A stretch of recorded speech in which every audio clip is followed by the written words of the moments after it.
Oh, CC, calm down. Hello. Welcome on in, everybody. Hello, it is I, Lance. I live. I am alive after a few grueling days. Not really grueling. Do I have a story for you? I don't really have a story for you. Repose, welcome on in. Phoenix, welcome on in. Midnight, welcome on in. I see you were already having a little bit of a discussion in the chat. We'll get into it. We'll get into it. How is everybody doing? I thought you died. I almost died. Yeah. No, I didn't. I still don't know what I had. Argentinian slang, I guess, calls it an empacho. Join my party to get you affiliated. Oh, thank you very much, Niwa. Thank you very much. Yeah, we're very, very close to getting affiliate. The only thing that I'm missing at this point is 3 average viewers throughout like a specific month or whatever the fuck it's called. And we're like 2.3 something or whatever. So if you want to help out, you can lurk over at Twitch or watch stream over there. I think it might be a little bit ahead or a little bit behind. I don't know. The experience should be pretty much the same. So if you prefer one platform over the other, you can switch or whatever. Where were we? Yeah. When the song stops hitting it like it used to because you listen to it many times. We can switch. We can do something else. Let me see. Let me stop it at a comfortable place. Here, let's put the old Baja Fidelidad thing, because Lord knows I love that track, and it is a generic thing that I could put at any background whatsoever. The other is very specific. I just wanted to put it because I'm into it, and it's the last song I released, so it just makes sense. But again, I don't know what I have still. I did some blood tests. I got the results. I don't understand the results. And I guess I'll go to the doctor next week to see if I have something going on. I've been essentially what I've been doing since Wednesday, since I've been knocked out, is just eating healthier. Like, for example, I'm sorry for my Chatini fellows, but I'm drinking tea right now. I'm not drinking coffee as I usually drink. I'm actually drinking a big cup of milk of tea. Just straight up apple tea with a little bit of sugar. I did get knocked out. I got knocked out on Tuesday. That day I literally got knocked out. I could barely do anything outside of getting out of my goddamn bed. Wednesday I was a little bit better. And then by Thursday I was pretty much okay. And today I'm feeling great. I mean, I'm still taking care of myself just because, I don't want to go to the hospital again or whatever. Lance becomes British. I have become British, yes. Briefly, I have become British. But tea's fine. I think I stated this before when I was explaining that I do like coffee more than I like tea. But I never said I hated tea. In fact, I strictly remember saying that if I'm sick or something, I will drink tea because it's healthier. And that's exactly what I'm doing right now. So I never really had a thing against tea. I do think it's inferior to coffee in every aspect, but I don't hate it. But yeah, it is what it is.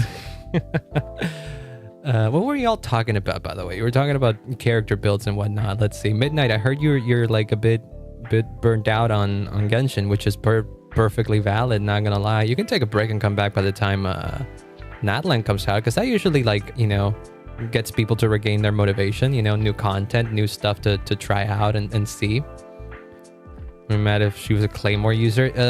Pyro Archon being a Claymore user would be a bit on the nose, because she does look a heck of a lot like Himeko Murata from Honkai, and she uses a Claymore in that, so potentially.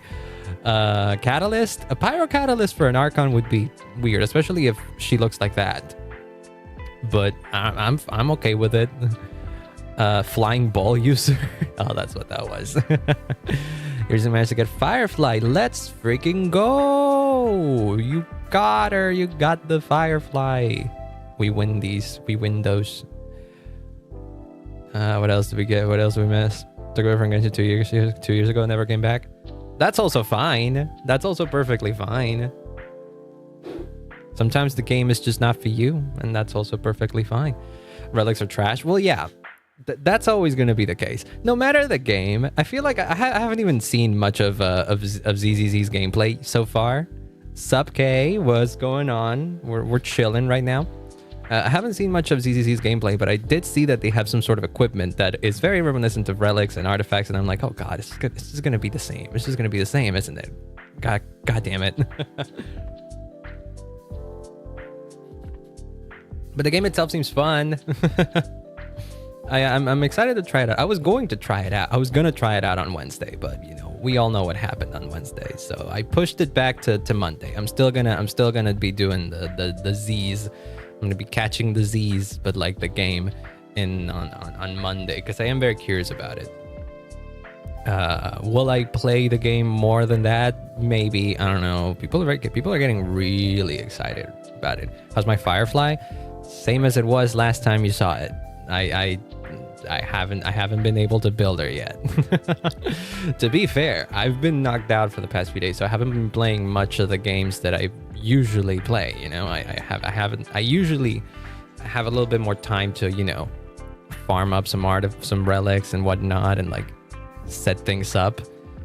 But in the past few days, I was too tired and too lazy to play games, so I just like logged in for a little bit, did the dailies, and called it a day. But I'll get to it. I'll get to the thing. I'll get to that point. That Hydra woman better not power creep Nouvellette. I don't think she will. From leaks that I've read, I think they're saying that. I think the latest thing that they're saying is that she's gonna be like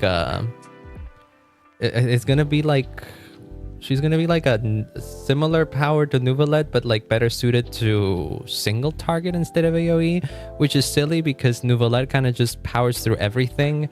Like if you throw him against a single target enemy, he demolishes, and then if you throw him against frigging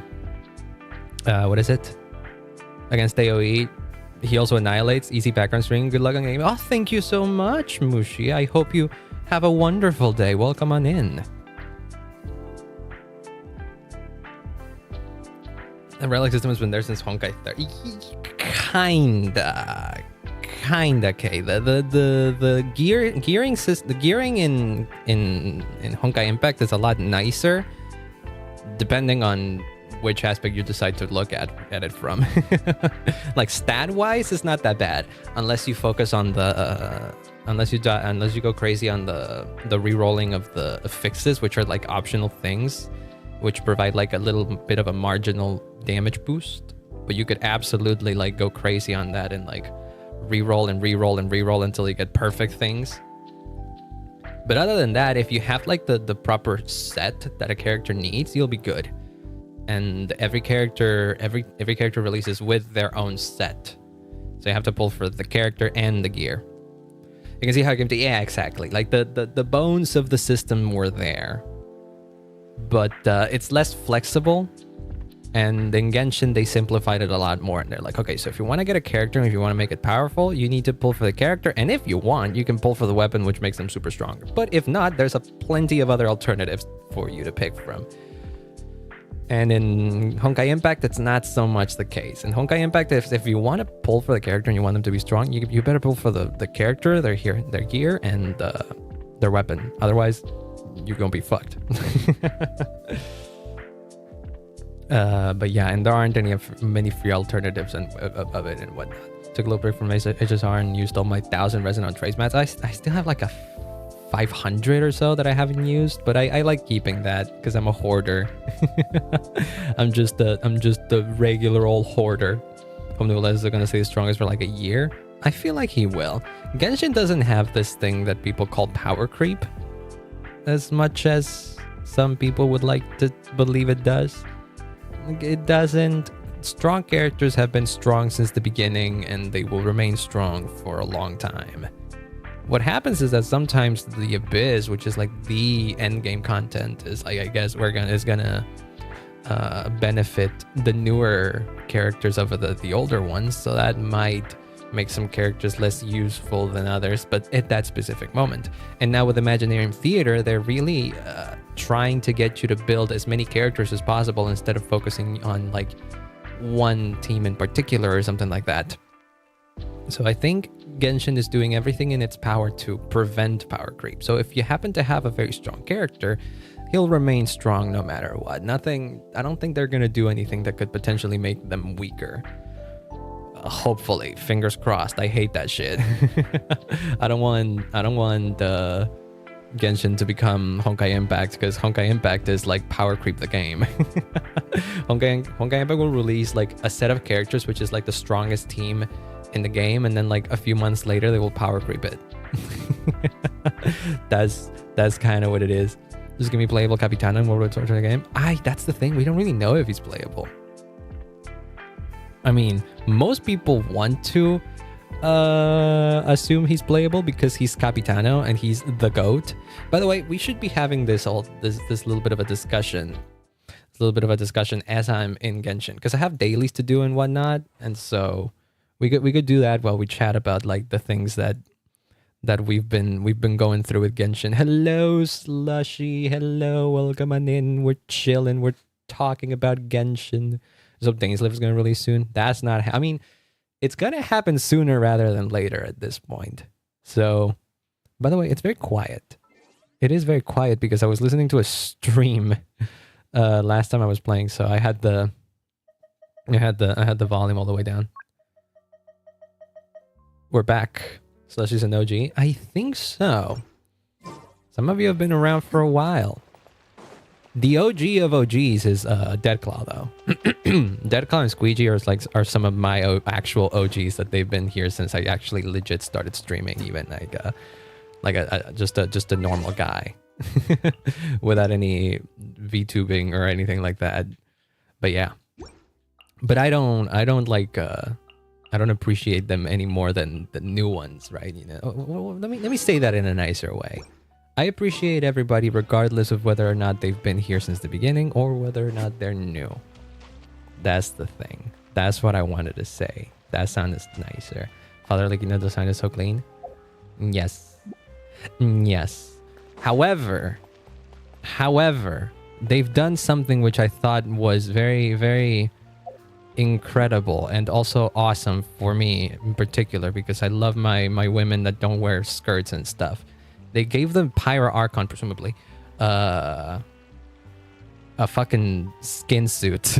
Not a skin suit. Yeah, it is kind of a skin. No, it's not the name of it. What's the name of it? A cat suit. That's the one. They gave her a cat suit, and it's fucking sick. So she's like, she has the potential to be a character that just design wise, I think I already like her better than Arlecchino. I'm sorry about that. I think I found Lance during the Adventuring boss fight update on HSR. It could be. It could be. Same as with Midnight. I don't keep track of that stuff, honestly. The only ones I distinctly remember are Squeegee and Deadclaw, because they've been here since the beginning. So I remember. I don't exactly remember when they joined, but it was near the beginning of me streaming.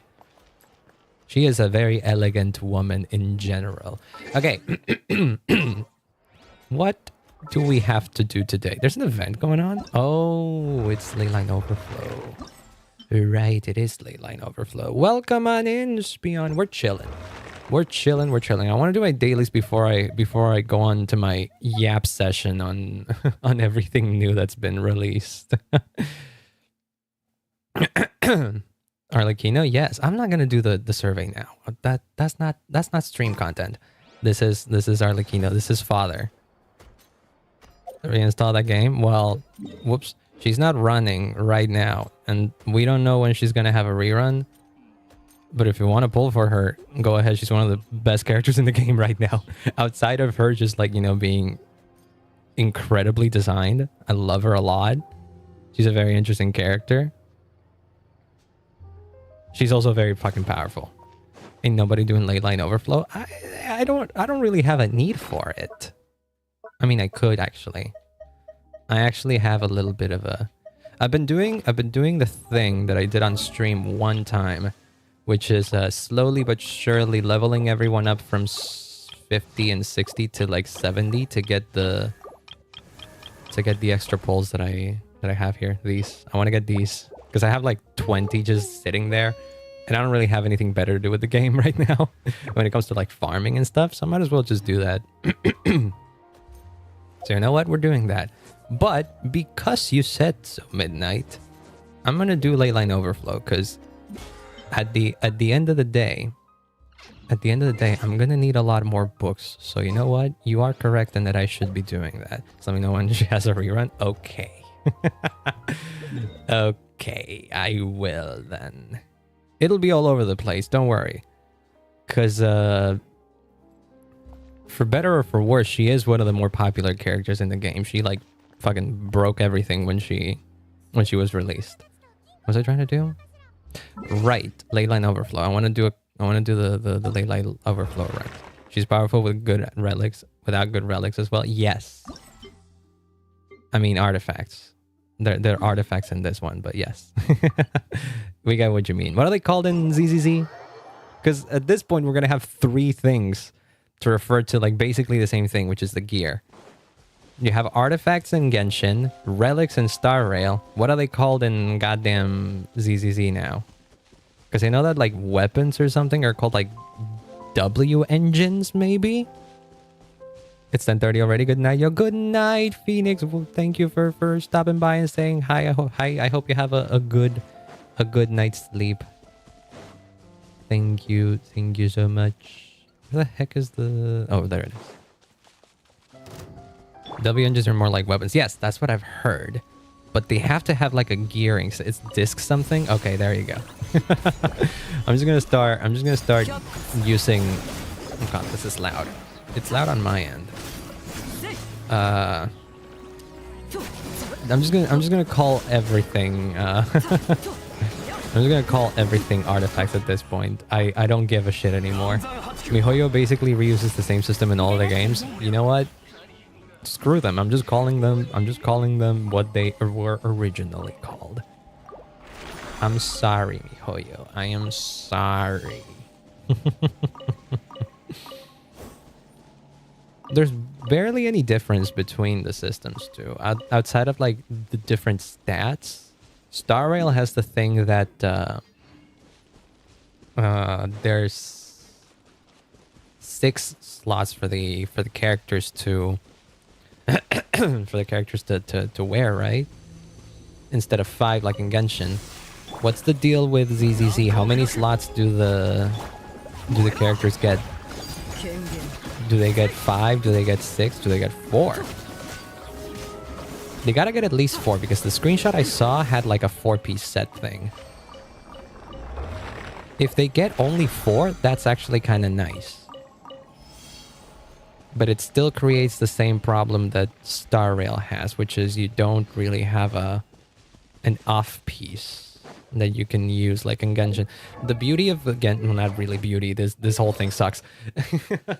But the nice thing the nice thing about Genshin is that you can search for the 4-piece set, but if you happen to not find a 5th piece that fits within that same set, you can toy around with another piece that has nothing to do with the set and reap the benefits of the substats without getting, you know, any disadvantages.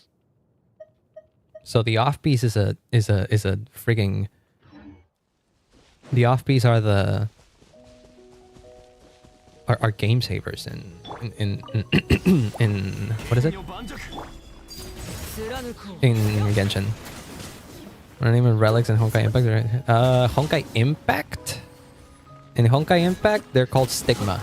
I shouldn't be fighting pyro shielded enemies with Arlecchino, but she clears anyway. Yeah, they're called Stigma, or Stigmata, I guess would be the plural of it. Stigmata. They're tattoos that you put on your back, kinda. Not really. Sorta. They're called stigmas. No, not sigma. Stigmata. No Gen C shit here. It's stigma. Stigma balls. Oh my god. I mean, yeah. I kind of let it just, you know, sit there.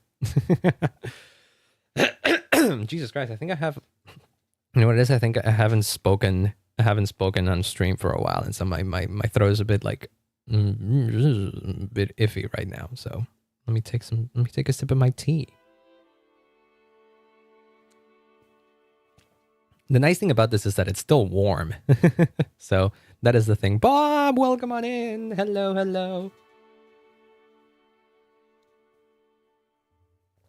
Ah, there we go. Hello, Bob. Hand pink waving, yes. I don't want to do daily quests because I know this is an annoying quest, but I don't really have any other place to. Okay, fine, sure. Drag copy and paste, yeah. It just copies the text instead of the emote itself. I believe I turned off the stream elements thing because I remember last stream there was it was having a little bit of an issue because stream elements was like putting people on timeout for sending 2 emotes of the same type at the same time, like, or just 2 emotes, which is stupid. So I turned off the stream elements bot. Yeah, they banished me. Yeah, exactly. I wouldn't say to try it, but you know, I did turn it off. It should be off. I haven't looked up how to fix it or if there is a way to fix it or if it even is, like, you know, the best way to do it or whatever. It's okay. I hate story commissions like this. Yeah, they're not great. Which is why I didn't want to do it, but I don't really have any chests or anything like that to open up at this point. I like the system of Genshin's like encounter points because it encourages exploration, but the problem is that exploration is finite. So once you're done with exploration, it becomes harder to do the dailies. So the idea behind it is nice, but it works way better when you're actually, you know, exploring a new area or something like that. But if not, wait. Oh, okay. But if once you've explored everything there is to explore, yeah, you're screwed. I think the better system is Star Rail system in general. Whoops, I didn't mean to do that. Because that one just really requires you to spend your resin. Sometimes not even that. Actually, yeah, at this point it's become that. Because they like standardize it. So basically all of the missions are the same. And I heard that ZZZ dailies are even easier somehow. And I'm like, what? Really? Star Rail is pretty simple already. How do you simplify even that? Is there like a daily commission which is just like pet the cat or something? I think there is. I think I saw a meme of it. That's like the ZZZ dailies pet the cat, and I'm like, really? What? I mean, cool, but really? But yeah, in general, I like Genshin's commission system. Well, not commission. The encounter points. The encounter points thing. I like the encounter points, but it works better if you have things yet to explore. And yes, technically I do have things yet to explore. This is 90, 96. Well, most of Fontaine is done already. This is at 84. Like, I could do some Shenyu Vale exploration, but it's annoying. Though they did actually, I tried it out a little bit. I forgot that they changed it. They modified the way the treasure compass works. Now the treasure compass will straight up mark where the treasure is in your map once you like activate it. So it's easier to see it. Some people bitched about it because they were like, well, that kind of removes the beauty of exploration because it just gives you a marker and you're like, okay, you just got to go to the marker. Not me petting the cat for 5 minutes. I mean, it is kind of addicting. Genshin did introduce the mechanic as well in like the, what is it? With the one cat and the,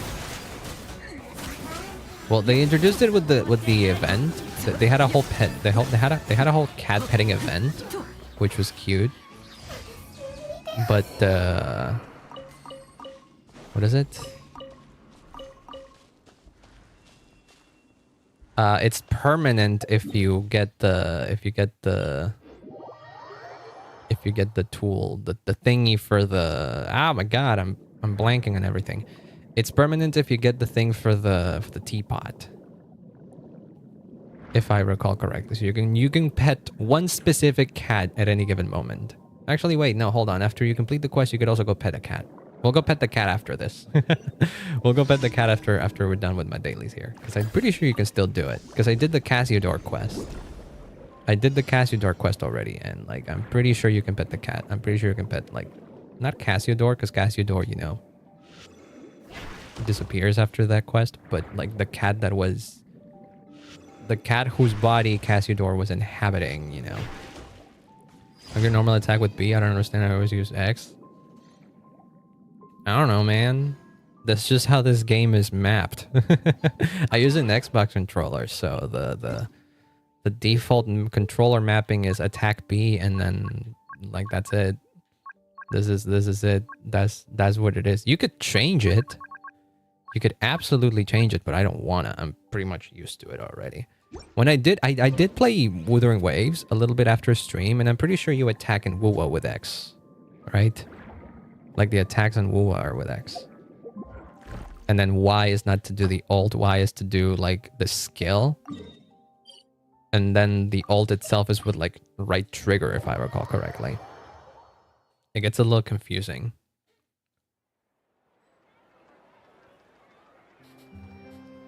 And Star Rail as well. Well, Star Rail is freaking a turn-based. I play with keyboard and mouse. So I don't know what the what is it? Oh, expedition rewards, right. I don't know what the button mapping is there because I've never played it with I never played it with controller. Because I saw no need for it. Had to get used to dashing with a bit. Oh yeah. That's also a different button on Wuwa, isn't it? Like there's the funny thing about Wuthering Waves is that it's ever so slightly different from Genshin that you're like, I don't think they can sue because it's like enough about it is different. They're like, you know what, it's just inspired by Genshin. You can't really like, you know, can't really claim plagiarism or anything like that. And I always found that funny. Okay. Let me do a quick thing. Let me do a quick thing before going into the React Andy portion of the stream. No, I'm kidding. It's not called React. It's not the React Andy. Oh, what the heck? I could, if I need to get 5 of these things. Where do I get 5 of those things? I'm gonna get 5 of those things. I want to fight this guy because I needed to level up. I needed to level up Amber and Xinyan. Yes, I'm leveling up Xinyan, but only for the Primo Gems. Not Primo Gems, only for the pulls on the beach in Leo. Yeah, I know, but like which beach? There's a ton of beaches. No group K furry hackers reach the US. Jesus Christ, that's a sentence. That is a sentence and a half. Oh my god. I'm sure the kanjis are in like beaches in Liyue, yes, but like not all the beaches, and that's always what confuses me. Give me energy. Not that I need it to fight this boss, because this boss dies in like 1 hit. Ah. But still. Could you perish, please? Could you? Thank you. What was I saying? Very cringe indeed. Yeah, I don't know. I'm more confused about it than anything else. It's like, what? Munahita's skill is such a pain. This? This is the problem when you play with controller. This is like the one thing that I'm like, okay, that's like, okay, keyboard and mouse players have one thing that's better. Like bow aiming and Nahita's skill. Yeah, you can't really like make it go faster, but I'm used to it already. I don't need to do the 360 spin like, you know, people do. I never understood exactly why. I mean, I guess I do understand because, you know, full coverage and shit, but I never thought it was like completely necessary. Most of the time, enemies are like in front of you. Not many situations have the enemies like standing all around you. And even if I don't mind if I lose a few seconds of DPS over me not being able to like. Whee! I don't mind doing that for a little bit. Got crushed to death, yeah. They wouldn't give you information back until the lab found a way to make real life cat girls. Yeah, I mean that I've heard things that make less sense. Because in reality, truth is like, because reality is often stranger than fiction, you know, as they say. So I feel like I'm desensitized to that kind of stuff happening. Okay, this is my favorite boss to fight because Arlecchino just annihilates it. I find it funny how I built this whole team for Arlecchino, but when I'm in the overworld, I mostly just need to spam Arlecchino. And that's it.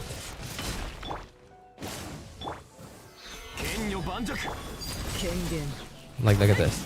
Boop, boop, boop. Boop, boop, boop, boop. Boom, boom, boom. Boom, boom, boom. And you're dead. Granted, this is a 1.0 boss. These bosses are weak as fuck. But still. I'm surprised if people make this a reality. I mean, I'm telling you. Truth is often stranger than fiction. Ooh, locked artifact. No crits.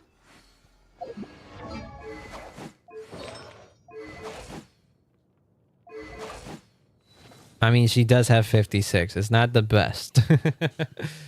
It's like basic. Like if you want like basic crit rate, it's that.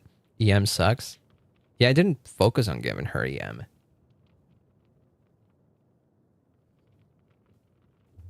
I believe I gave her, what did I give her? Or did I? No, I gave her attack, yeah. Because I'm not always using her in a vape combo. Sometimes I use her monopyre and I'm like, I just wanted her to do a lot of damage regardless. I mean, the artifact? What artifact? What artifact? Oh, the one we just got. I'm very slow, don't worry. Yeah, no, I get it now. Y'all ever heard someone say anime is for kids? Yes. Like that happens a lot. And sometimes it's true, because like, yeah, they do make anime for kids sometimes, but not always. We also, I believe, need to fight the electro fucker, so come here. Just because it's animated. Yeah, I mean, animation has a little bit of a stigma. Again, to get it. What the fuck? Shut up, Paimon. I'm not doing your stupid random event. By like, you know, typically older people of like the older generation, where they just view it as a thing for kids, for children. And that's fine. Like, whatever. Just ignore them. Besides, even if all anime were for kids, there's not an issue in enjoying it anyways. Oh my god, what the fuck? I forgot how... Oh, that sucks. Yeah, these things have like ICD or something, and that makes it so that they really only take oh, I did it. They really only take fire damage every few seconds or something. Only skill takes a full year to use. Kinda. I think if I recall correctly, oh, I hope I was right on that one, because I forgot to check. Pretty sure Razor uses that, right? Yeah, Razor uses this. Okay, good. I was good in getting this then. As it stands, I have most of my characters at 50 out of 60. Except Gaming, which is at 60 out of 60, and I should level him up. I should ascend him, but I need to get Star Conscious. Okay. Let me go to a random beach in here. Random beach in Liyue and see if we can find 5 Star Conscious, because I don't want to open up the map. I don't know if this is a beach where you find Star Conscious, but it better be. I'm kidding. Show them the first episode of Oshinoko. They're gonna watch the rest of the anime after that. I say... No, not Oshinoko, because Oshinoko is very weird. Oshinoko is like the worst anime that you can give to a non-anime fan. They will fucking lose their minds over it. They'd be so messed up. They'd be so messed up by Oshinoko of all things. I say show them Attack on Titan. Open the map and okay, where is it? Where do you think, like, these beaches over here near the Luhua pool? Down here near the harbor? Zoom in. I'm zoomed in as much as possible. You need to be specific. There's a bunch of names. Yao Guang. Where is that? Oh, here. Oh, right here. There would be a lot. It is a shoal, right? You find conches in the shoals, right? Oh, there's one. I need 5. I just need the 5. Thank you for that, Midnight. You know your shit. I don't. I've been playing this game since launch, and I don't have like the places memorized. Make a little kid watch Attack on Titan. If you want to like kind of traumatize them. I mean, I've seen worse shit as a kid. I feel like some kids can like take that. But yeah, no, I feel like Attack on Titan is like the one anime that you can show to anyone that's never watched anime before, and I'm pretty sure they'd be into it. Because it's an anime that doesn't really have many of the typical anime tropes. Right? Or many of them at the very least. It has a very interesting setting, a very gripping story. It looks really good. Music is really nice. It's the closest thing anime has ever gotten to like a Game of Thrones, I feel like. Reaching like worldwide popularity and stuff like that.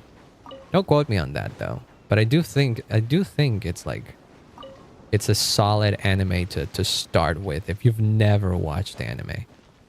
It's one of those shows that I think people that have never watched anime would even find it interesting. That's the power of Attack on Titan. Oh, it's a bit messy there. What do you mean? What happened? What happened? Can be understood working. Oh, don't worry about it. Thank you for stopping by and saying hi. Hope you have hope work treats you well today. Bro speaking enchantment table? What the heck's happening? Hello, Mike. Hello, welcome on in, by the way. Hope you're having a lovely day. Oh, I got enough of the conches, by the way. Started Vinland Saga, still my favorite. Vinland Saga is another good one. Yes. Vinland Saga is another one like that I would put in the same category as Attack on Titan as for shows that you can show non-anime fans and they would be super into, or they could be super into, because it's like is very non-anime despite being anime. Praying for season 3. I'm pretty sure it's gonna happen. I don't think it's been properly announced, but I'm pretty sure it's gonna happen. It's popular enough. The thing that Vinland Saga doesn't have that Attack on Titan does is the popularity of it, right? Because Attack on Titan is like was a worldwide sensation when it aired, right? And Vinland Saga never really quite reached that point. And this is me saying this, knowing full well that I think I like Vinland Saga more than I like Attack on Titan. There ain't no way my mic is bad. I don't know. Hold on. Let me do a little bit of a trick and open up stream on like my phone or something to see if there's really some audio issues.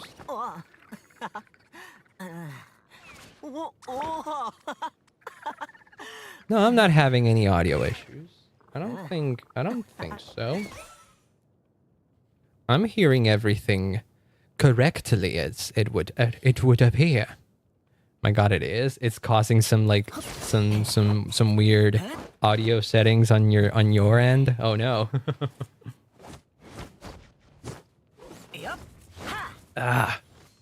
Okay.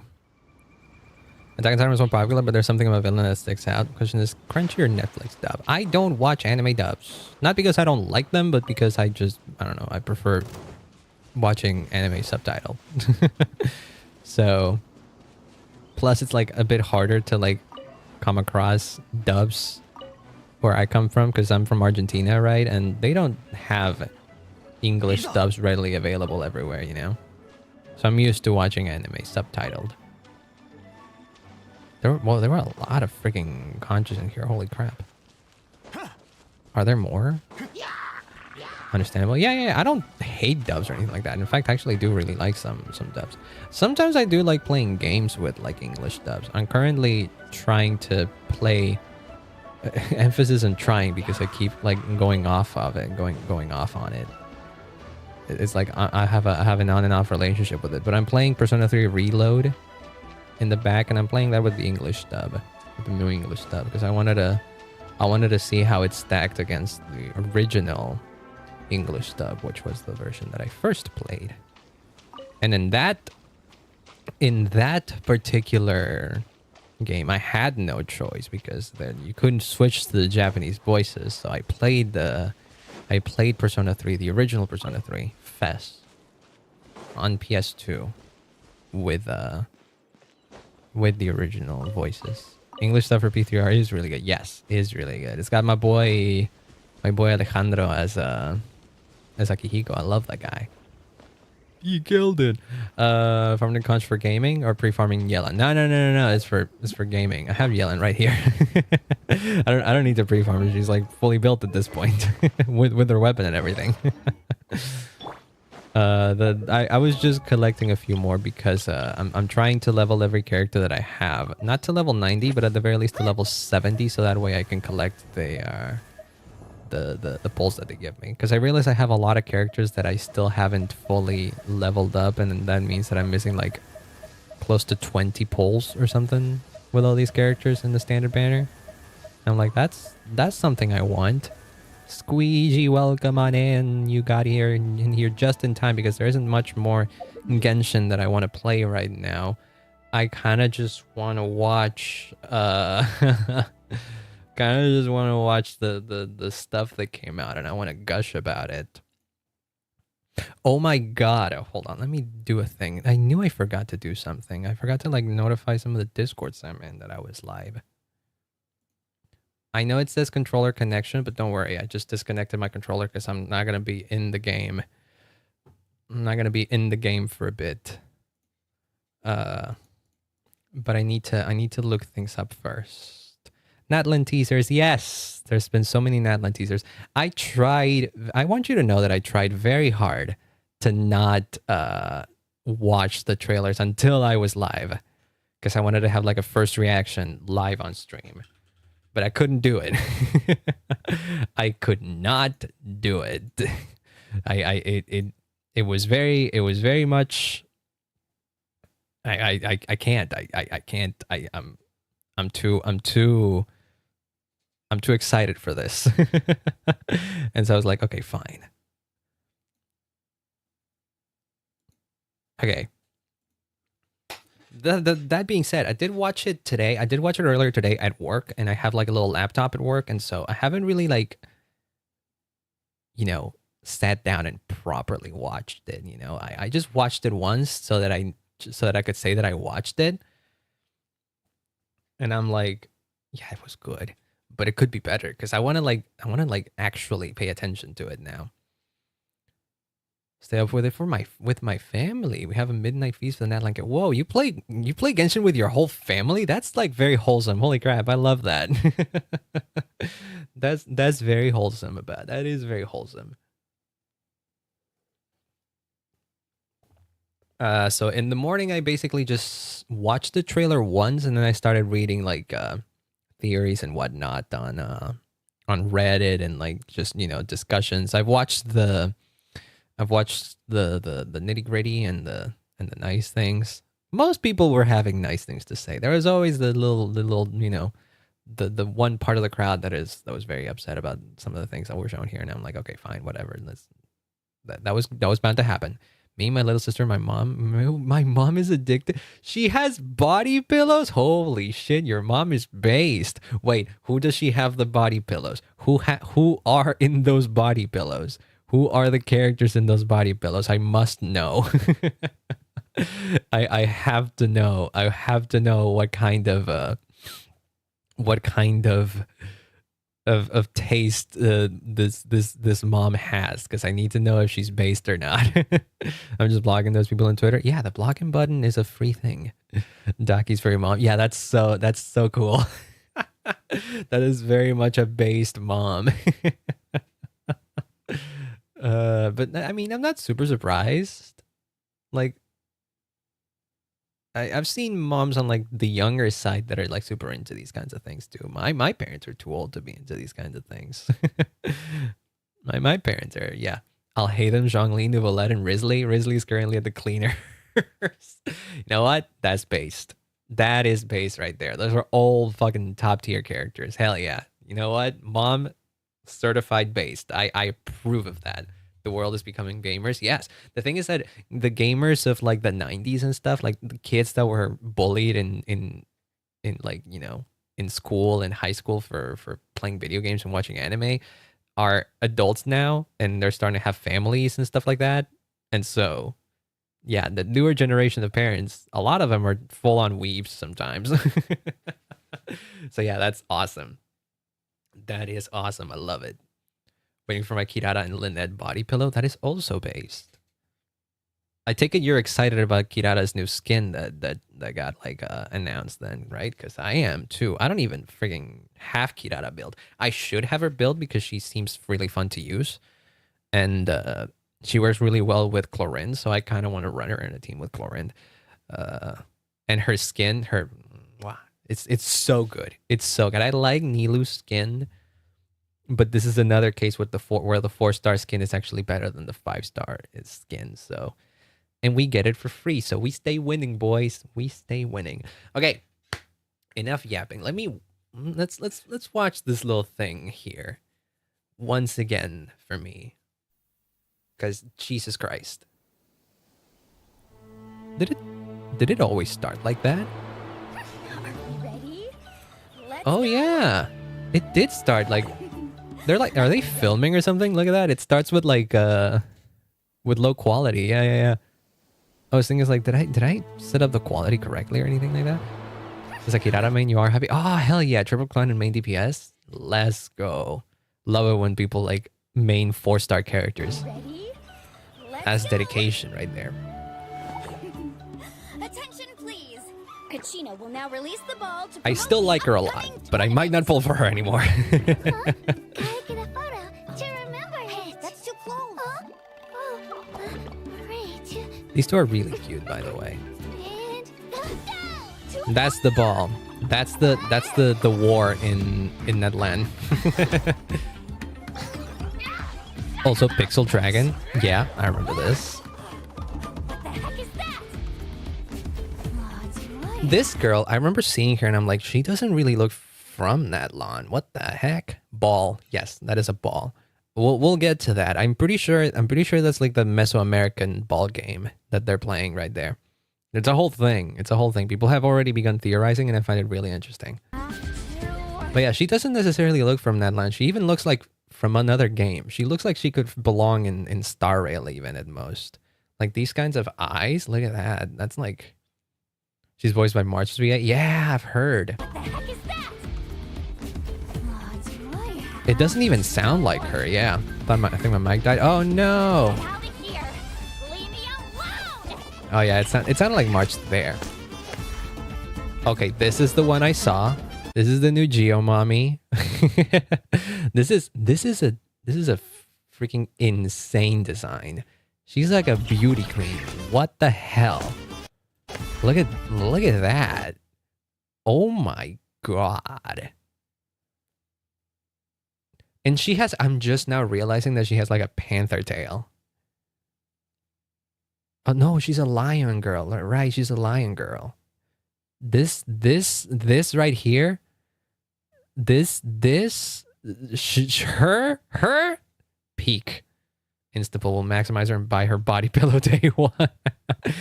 I mean, she's even already in a pose that's like very Dakimakuda, you know, thing. Furry alert. I mean, she just got animal ears and tail. First you had my curiosity, now I have my attention. Yeah, she's fucking hot. She straight up might be the hottest character in Genshin. Like, just going by beauty standards, I guess. Look at that. Look at the amount of makeup she's wearing. This is like new for Genshin. It's a whole look at that. She's got like big red lipstick, eyeshadow, eyelid. Look at that. She looks like a supermodel. She looks like a freaking supermodel. She is Gio though. That's the thing that makes it scary. Cause I don't know. I don't know what they're cooking with Gio. Navia was awesome. I really like Navia, and she is apparently very fun to play. But actually, no, apparently no. She is very fun to play. I never got her, but I sadly had to skip her because I preferred Chlorinde. But Navia is one of those characters that I kind of want to get if I can. And of course, they're going to have a rerun right before Natlan. So that, fuck you, Mihoyo. I like her personality. Yeah. I mean, yeah. Could I have always been number one, but she's definitely top 3 or 2. I mean, just by design alone. Holy crap. She didn't even say anything. She just yawned. Oh no, she did say something. Look at how fucking casual about it. And then it's Yansan. You cannot hear anything? But what? How? Question. I don't know. Well, apparently you can't hear, but still. How does your mic dying mean that you can't hear anything? Did not watch this one. It came out today. Literally came out today. It was leaked that it was going to come out today, but I forgot. So I made a thumbnail. I made a thumbnail with the previous teasers that we got, and I was like, okay, I know that there's going to be a new trailer that comes out on Friday, and I might have to change the thumbnail, and I knew that. Probably has a Bluetooth headset. Ah, that could be the case. It's at 100, but I can only hear slightly, and it's all fuzzy too. Ah, oh, shit, rip. Hope you can fix that, or get a new one then. Hopefully. Well, we'll keep pushing through regardless. The McDonald's chicken nuggets feast for this trailer was so... Oh my god, you had a chicken nugget feast? Oh, that's lovely. But yeah, this is the... That was the 2 seconds of Yansan screen time that we got. She was the featured character in the Travail chapter trailer. You know, the one trailer that everybody goes back every year after the nation story is over. The one with Dainsleif talking, right? Like they showcased one character for each region, and Fontaine they showed 2 with Linny and Lynette, but whatever. She was the one character there. Yansan was the... And then in this trailer, she's just seen running. She gets bonked with the ball, and that's it. But it was just like work. I couldn't even hear her. You could actually hear her saying, ugh. I thought it weird that they made a voice actor announcement. I was like, she didn't even speak. Why did they make a voice actor announcement? No, they did say something. There we go, that one. Poor girl is bonked, yeah. Well, it's nothing that can't be fixed in one way or another, Midnight. So don't worry about it. I'm sure you can get it fixed or get a new one at some point. It's fine. You just have to bear with it for a bit then. Sniped, yeah.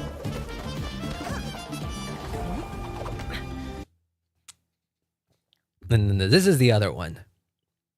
She was teased from the beginning, but only had like 0.5 seconds of screen time. Yes, she really did. I'm pretty sure she's just gonna be a 4-star character.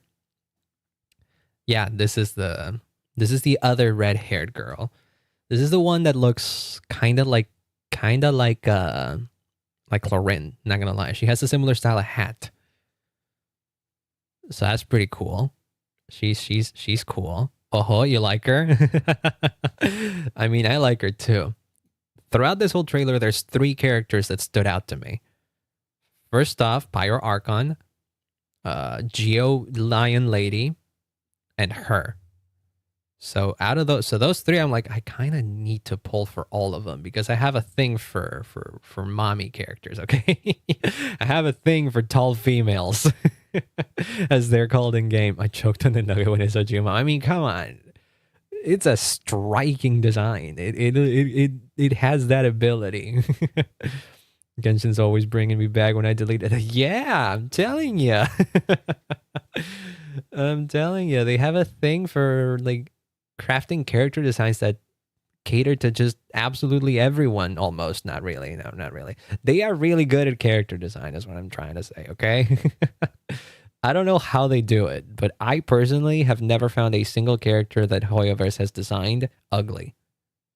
I don't know how the fuck they do it. Like, you'd think they'd have a few stinkers here and there, but I don't feel that way. I'm still not coming back to Genshin. I mean, fair. Fair. That's perfectly fair. Oh my god, she has a mole. I just now realized that she has a shoulder mole. Insta-pull. I have a thing for moles.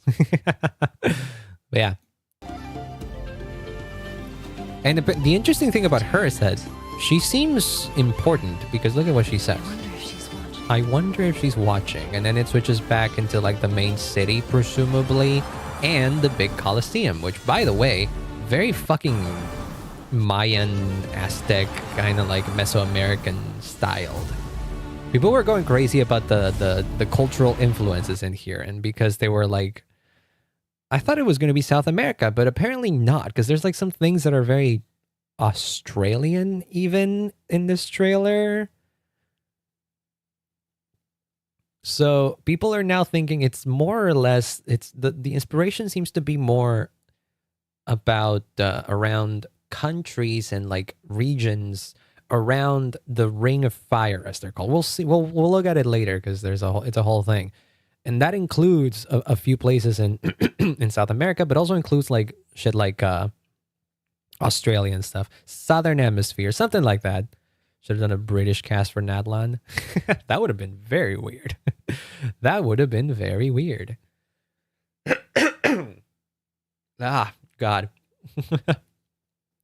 The trailer was well done. Yes, I actually remember. I remember the Fontaine trailer, and I don't remember liking it as much as this one. There's something about the dynamic of this trailer which is like super interesting to me. Yeah, the Fontaine one was really good, but I like this one a lot more. So it was more African than South America. Yeah, there's a bunch of everything, and I think part of the reason why there's so many inspirations in so many places is because Natlan is said to have 6 tribes, like 6 whole tribes, 6 different tribes inhabiting the same place. So I think that the current running theory is that they have a lot of like influences because each tribe might be very different from the others. And so culturally they borrow from a different regions. And so Natlan seems to be a mishmash of a lot more cultures than other countries in other nations in the game so far, which is awesome. I love that. I love that idea. I prefer the Fontaine one, but valid, perfectly valid. I just like the energy of it, of this one. That's what it is. Besides this right here, this, Jesus fucking Christ. They made the Pyro Archon a freaking biker. A biker. Are you kidding me? Look at this suit. Look at this bodysuit. What the It's more closer to African theme. Yeah, you say that, but like the like you are right. There are African influences in here. I'm pretty sure. But then you look at these kinds of things, and that's straight up just Mesoamerican. That is straight up just Mesoamerican. Would it be correct to call this bodysuit a dress, though? Would it be correct? Does this count as a dress?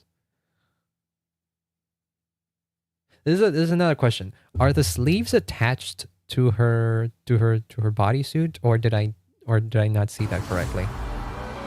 Another detail I really like about her is her hair. She has like markings in her hair that look like the sun, which is awesome. Give me biker lady and I will be dead. This is a biker lady. This is Genshin's biker lady. Look at that. She even has a big freaking zipper that goes all the way down to the... Oh my god. Oh my god. How much you want to bet? How much you want to bet they censor that? Didn't they have to censor the guy that had a similar thing in Withering Waves? They are attached. I think they are, yeah. New best Archon confirmed. The only Archon that has a friendship with Venti. Oh yeah, there was a voice line about him, right? Lance, no, but didn't they do that? Didn't they censor it because there was like a character that had like a crotch zipper or something like that, and they turn it into regular pants. You meant scar? Yeah, I think so. It's the one thing I remember people making a big stink when it happened. The onigiri pants. Yeah, that exactly. You told something about that? Yeah. Like that was one of the few things I saw about Wuthering Waves before I played it. Since everyone underwater and fun. Yeah, that's another thing. But like sometimes designs get altered because they don't pass the the standards, I guess, by the Chinese government or whatever. They're very strict about these things over there. You know how it is. A guy can't have onigiri pants apparently. But it remains to be seen if a girl can have like a cat suit that looks like this. Oh yeah, it is attached. It has like a window here on the side, but it is attached. You can see that it is attached. Also, people were calling her Himeko. And okay, I will agree that she looks a lot like Himeko. The tournament will soon begin, my dear friends. Like I don't know how you can look at this design and be like, yeah, no, she looks a lot like Himeko. She doesn't look anything like Himeko. Like yeah. She doesn't look exactly like Himeko, but you're like, oh yeah, but I'm pretty sure if you've seen Himeko, you're like, yeah, no, they look very similar. They have a similar vibe. They have the nearly the same shade of hair. The face structure is the same. The voluptuousness, the height. A lot about her design just, screams Himeko to me. She has Himeko features, but I don't think she's Himeko. There's a common theory that Himeko, or rather Murata, as they call her here, is not the current Archon in Natlan, and this is the new one. She is probably the new Pyro Archon, and she might have some relation to the original Murata. So they might be sisters or something like that. I still want an Ito Speedo skin. I don't think they're gonna do that. I feel like that's a bit too much for them. She's Himeko's daughter. I feel like she could be Himeko's like younger sister. Isn't the OG Power Gate? Yeah, it's a popular theory. It's been a popular theory for a while because we've known. I think I've mentioned this on stream as well. We've known for a while that the original translation for the manga, the Children of Murata thing, the whole reason why people thought that the Pyro Archon would be Himeko is because there's a chapter of the manga here. Let me see if I can find it. Let me quickly just go back to the controller arrow around Genshin so that I don't show anything I don't want to show. Genshin manga. Let me see. I believe it would be in the prologue. There's a whole thing here where they mention the Children of Murata. Where Venti specifically mentions the Children of Murata.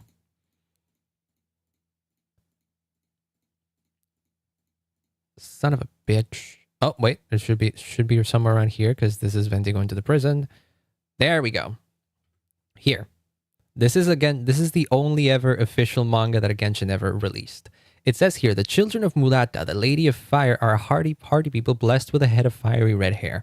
But they are few in number and seldom seen in the north. Natlan is up to the north. And Vanessa, like the hero of Mondstadt, of which this first prologue chapter of Genshin is based on, she is apparently a descendant of this clan. The thing is, this Murata of the Lady of Fire, this Murata thing, the Children of Murata, that's a mistranslation. The Chinese has no reference to Murata specifically. Murata being the name of Himeko from Honkai Impact. I think it's closer to like Munata, which is closer to say the people of Natlan, really. So basically the original translation of this would be the Children of Natlan instead of saying the Children of Murata. So it remains to be seen why the hell they decided to translate it like this, or if it was an error or something like that. or if there's something more to it. But as soon as people realized that this is a mistranslation, they were like, okay, so the Pyro Archon is probably not going to be Himeko, but there might be some relation. Blue-haired girl is cute. Like this one, I'm sorry to tell you, dude, but that's a guy. This right here, that's a guy. That is very much a dude. He's called Venti. Even better. Wait, let me see if I can find. Let me see if I can find the one moment where he does the thing. There we go. He wears this at some point. so there's that. I mean, you can't really blame Spion. A lot of people thought Venti was a girl. Like, I mean, come on. He is a very feminine looking guy. He is a very feminine looking guy. That is allowed. That is a common mistake. And this is the most femme clothes that he has actually wore. He needs that as a skin. Yeah, we need Archon skins. We need Archon skins and Venti with his Zhongli with his big robe. Fuck yeah. The closest thing to playable Wendy. Yeah. It's essentially playable Wendy, really, if you think about it, because Venti is pretty much a Wendy variant, if you think about it. Or an XP, as they call them. Wrong, but, whatever. Wendy, Venti. Yeah, okay. Going back to the trailer here. We're talking about tournament. Apparently the gist of the story in Natlan is going to be a tournament, which actually lines up to some of the theories that people were having prior to the release of this trailer and whatnot. The popular theory was that the story was going to revolve around a tournament to get to decide who becomes the newest Archon, and how Natlan's maybe had like a tradition of having a tournament to decide who becomes the new Archon every time or something like that. Wendy's nuts. I mean, you had to. You have to. I said it. It does seem pretty interesting, though. It does seem pretty interesting. Now, what does this tournament have to do with this ball thing? I don't friggin' know. But this girl, like, she grabs the ball and she's like, oh, it's that time again.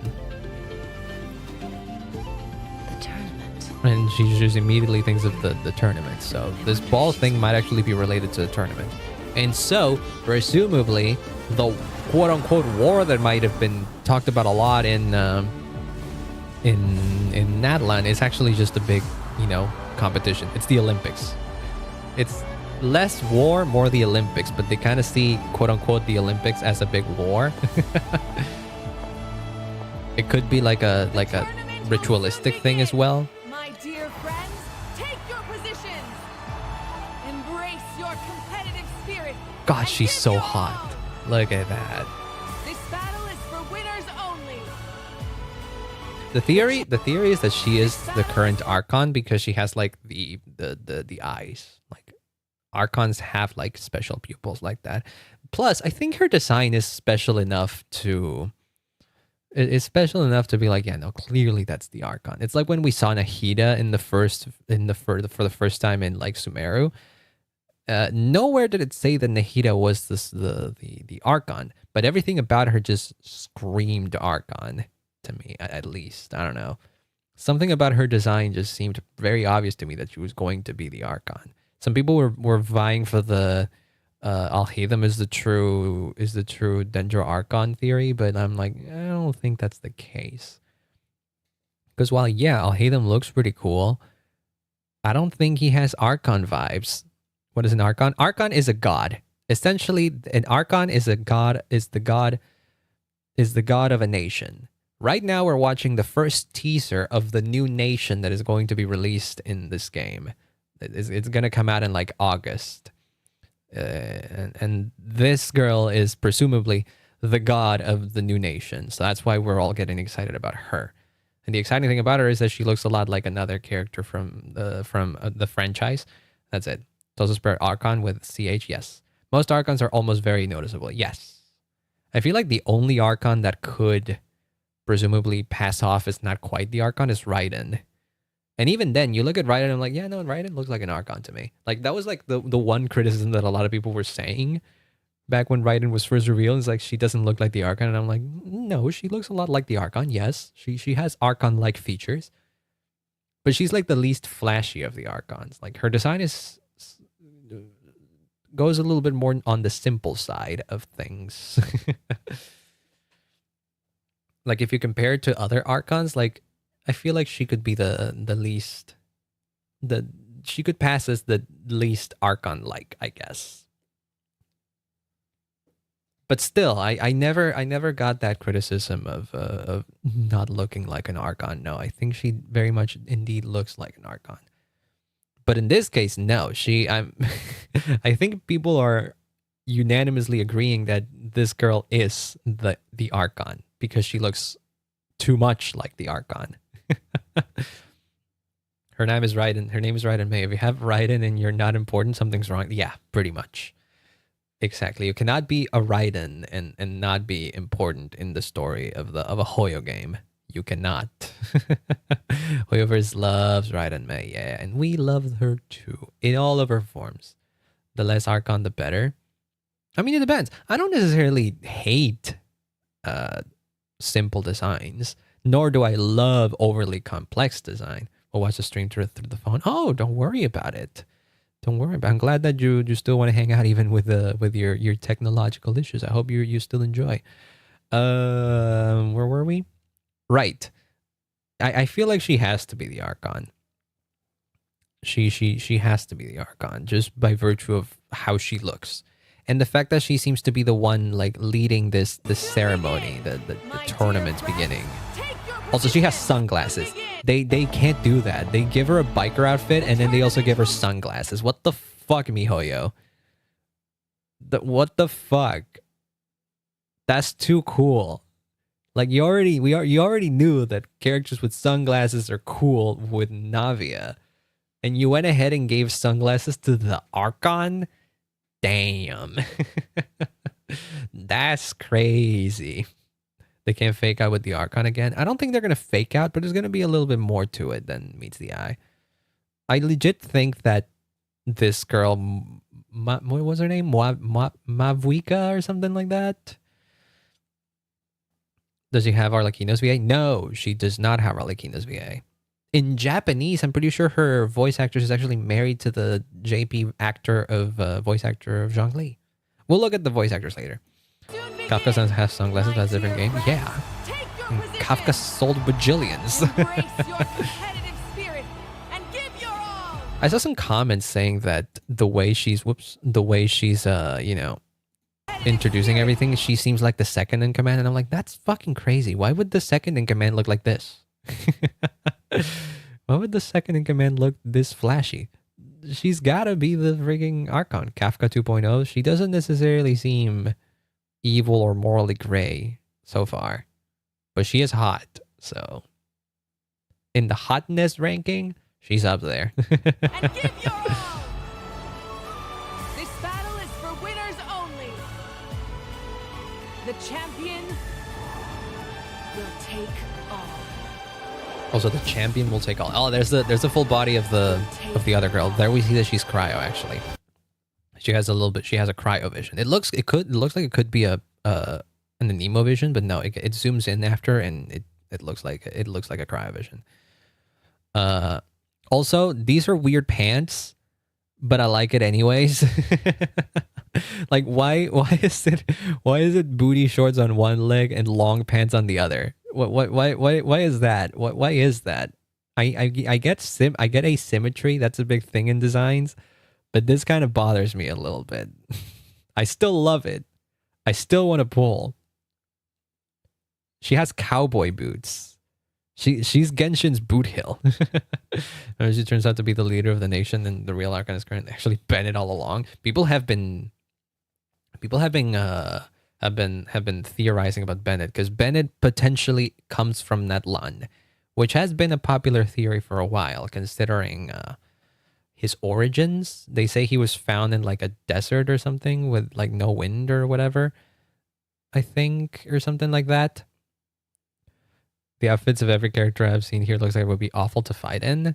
I mean, yeah, that's a lot of designs. But you don't think about that kind of stuff with these games. You just gotta like appreciate the artistic vision of the designs and not think about the practicality of them, because practically a lot of them don't make any sense. I mean, I will say that the Archon design seems like it would be a very comfortable to fight in, a very comfortable one to fight in. Like that's very tight. Like there's not much you can. I don't think there's much that could be an issue with these kinds of clothes when fighting. Due to his hair, what about his hair? Like, what's the thing with his hair? He just has like white hair. The thing about Bennett being from Natlan is that the kinds of clothes that he wears are very similar to the kind of clothes that we've been seeing characters from this trailer, characters from Natlan wear. That, and also the like this girl, she has the same like band-aid on her nose. Yansan also has the thing. Yansan also has the band-aid on her nose. Look at that. It bonked again, but look at that. She has the same band-aid on her nose. I don't think it's a big deal if Bennett is or not from Natlan. I do think it would be an interesting idea. And I was always a subscriber to the theory that he was found in the what is the name of the big Marijivari, the crazy desert that people have like mentioned in like lore and stuff, that's like it's not possible to traverse or whatever the fuck.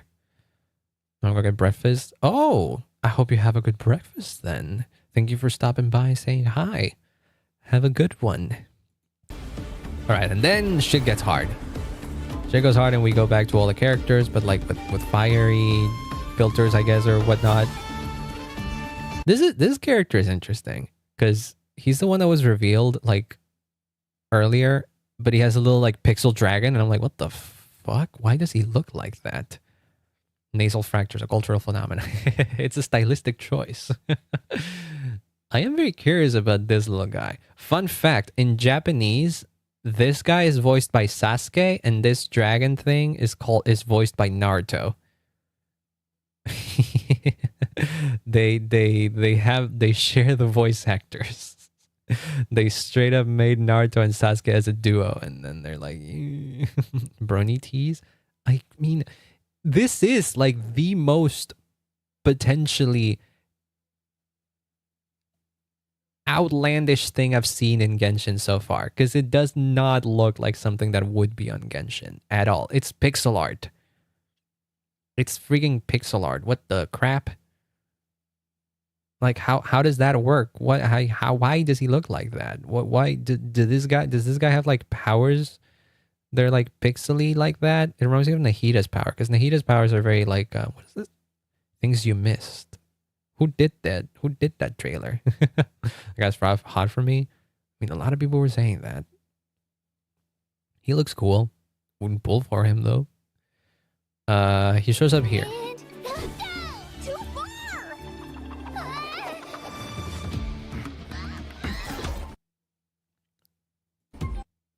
See, there's like pixel shit when he grabs the ball.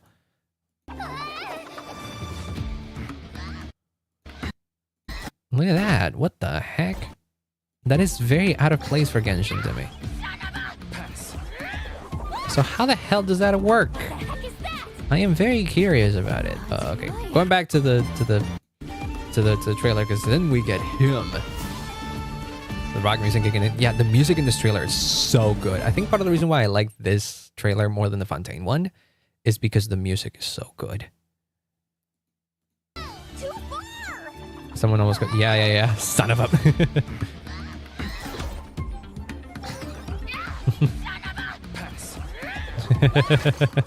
I like that little guy already. My husband, yeah. He's popular, I see, huh? It's probably going to be one of the first characters to release, actually. There he is, look at him. Because he was one of the first ones to be shown. And then this guy in the back. He barely shows up, but they actually barely shows up in the trailer, but they did reveal him. This guy over here. I believe his name was Orodos or something like that. There's the. This is the man of the hour. That's Capitano right there. Are you brave enough to compete? Ooh. And then he says, and then he goes, and then he goes away. He just said, and then he left. And he's the most fucking awesome part of this trailer. Holy fuck. Talking about the guy next to Capitano. Yeah. That's the one that, like, when I saw the images of the new characters that were revealed, I was like, wait, did I miss this guy in the trailer? And so I went back and was like, oh no, he was there next to Capitano. He's just like, the camera just zoomed past him. Zooms past him. And it's like, what? Clearly he has some relation to Capitano, I guess. To compete? And I love that little threat. Are you brave enough to compete? To Capitano, the strongest fucking Hersher. Hersher, what? Harbinger. And this is the most interesting part. I don't know exactly what to make of this part of the trailer, but I do find it interesting. Zoom in on the boobs, of course. Oh, and the other thing that makes people not think that this is Himeko, she doesn't have the boob mole. Every version of Himeko has had a boob mole. So because she doesn't have the boob mole, chances are she's not Himeko. And I tend to agree with that. Capitano confirmed Hersher. Oh my god, no. Imagine. Don't get the Hersher power levels in here.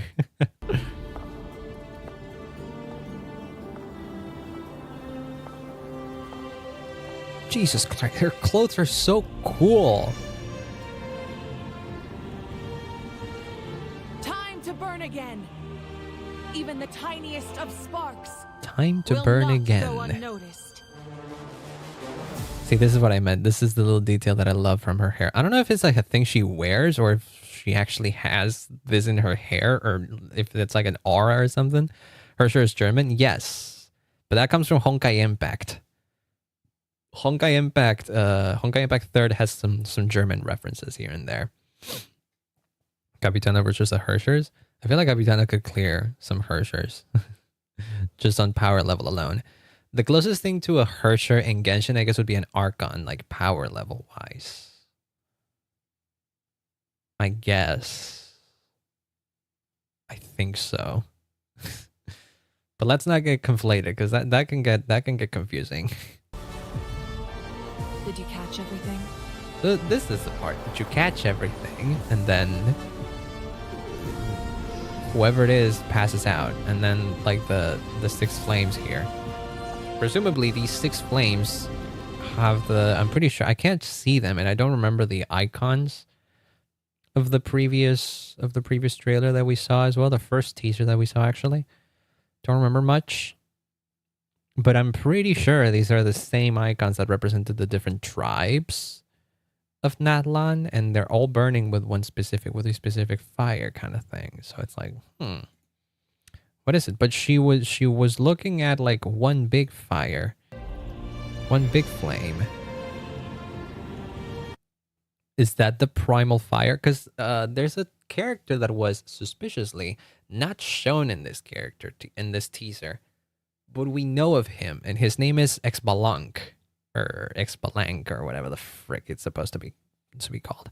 When Nouvellette was first introduced, they always have lines from other characters describing them. Well, the character that was describing Nouvellette was called Exbalank, and I think his description was the one entombed with primal fire or something like that, which made people think that was another one of the primordial dragons. And with a name like Exbalank, that's Mesoamerican as fuck. That's from Natlan. But in this trailer, he's nowhere to be seen. So what the deal? What the deal about that guy? Time to burn Very again. Curious. But Even also the burn again what? tiniest of sparks Burn again, what do you will mean not burn again? Go unnoticed. Did you catch everything? Also important thing, if it hasn't changed, because it changed with Sumeru, but not with Fontaine. The name of the story chapter in Natlan is called Incandescent Ode of Resurrection. What our eyes see ought to be our fate. What our eyes see ought to be our fate. A lot of But fate now- talk, huh? Close your eyes and feel. I wonder if she's talking to like the traveler in For this with kind of thing. our blood, No! we Stop will it. forge our true fate. With our blood, we will forge our own fate. That's crazy.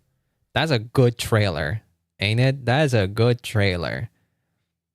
That's a good trailer. What the heck are these recommendations? Footballers plays and dances their Sinner's finale. Mesmerizer. Cool. But I am very curious about the whole resurrection thing. I don't believe the thing about oh my god, there I just realized people might grab this part of the trailer. It's like, oh my god, that's a phoenix bird flying over to Capitano. La Signora is getting resurrected. And I'm like, okay, that's a bit too much copium. However, Quartz, you might be onto something. You might be onto something. You know how I said that there's a possibility that this current Pyro Archon right here, despite not being Himeko but looking a lot like her, might actually be related to her? Well, what if Himeko Murata was the previous Pyro Archon, and she died and lost the throne, and so she had to come back. She had to come up to the throne or something like that. What if, okay? What if what she's trying to do is find a way to resurrect her? So that's why it's incandescent to resurrection, because she's trying to resurrect the previous Pyro Archon, which may or may not be related to her. The only reason why I think she might be related is because they look too much alike. They look very much alike, yes, but I don't think that is entirely possible. I do think there might be something with Himeko, or Murata rather. With a Himeko or a Murata. But I don't know. I feel like it, on the one hand, I don't know if it will happen, but on the other, it'd be cool if it did. Because Genshin has been pretty adamant with not putting any new variant characters for some reason. I think the last one that is the last one dead on was Himeko. I'm going to bed. Oh, don't worry about it, Spion. Thank you for hanging out. Thank you for stopping by. I hope you have a great night's rest. What was I saying? The last variant character that we got dead on was Himeko. Himeko is clearly, Himeko and Raiden, they both were revealed at the same time. But Yae came later. That's fine. Raiden and Yae, they were the last two characters that were explicitly stated to be variant versions of other characters from the Honkai verse, right? And since then, we really didn't get any other ones. Sure, Nahida has a lot of similarities with Teresa, even sharing the same voice actress. But since then, we really don't have it. And really, the similarities with Teresa and Nahida are very surface level. They don't have a similar name or anything like that. I think they're just evoking characters from Honkai, but I don't think they're like doing outright variants of them anymore. I think they have shifted design philosophies. I think that's what might have happened. Well, thank you so much for the follow, Curso. Thank you so much. I see it. I see ya. What was that? What else was I saying?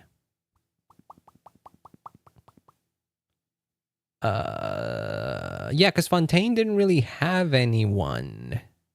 Like people have done the comparison between freaking Farina and Sin Mal of all characters in Honkai.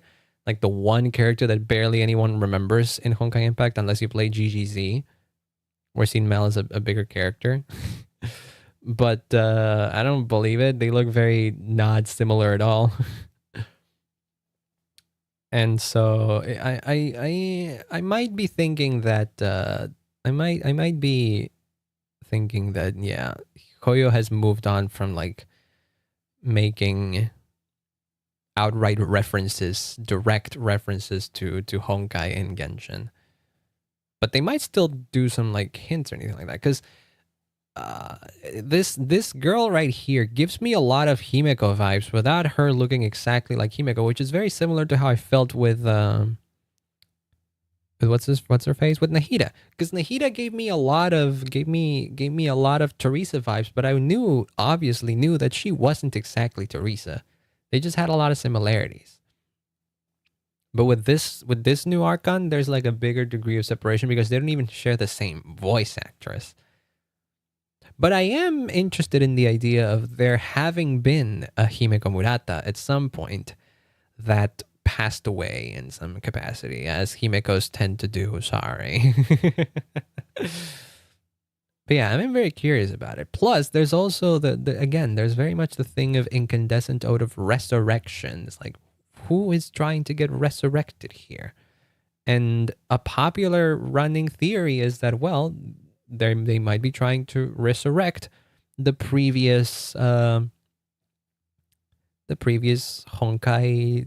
what the fuck am I saying? The previous Archon. No hope for playable Cosma. No, shit. Not my Himeko. I mean, we don't know yet. I like to stay optimistic, but Hoyoverse is an evil company sometimes.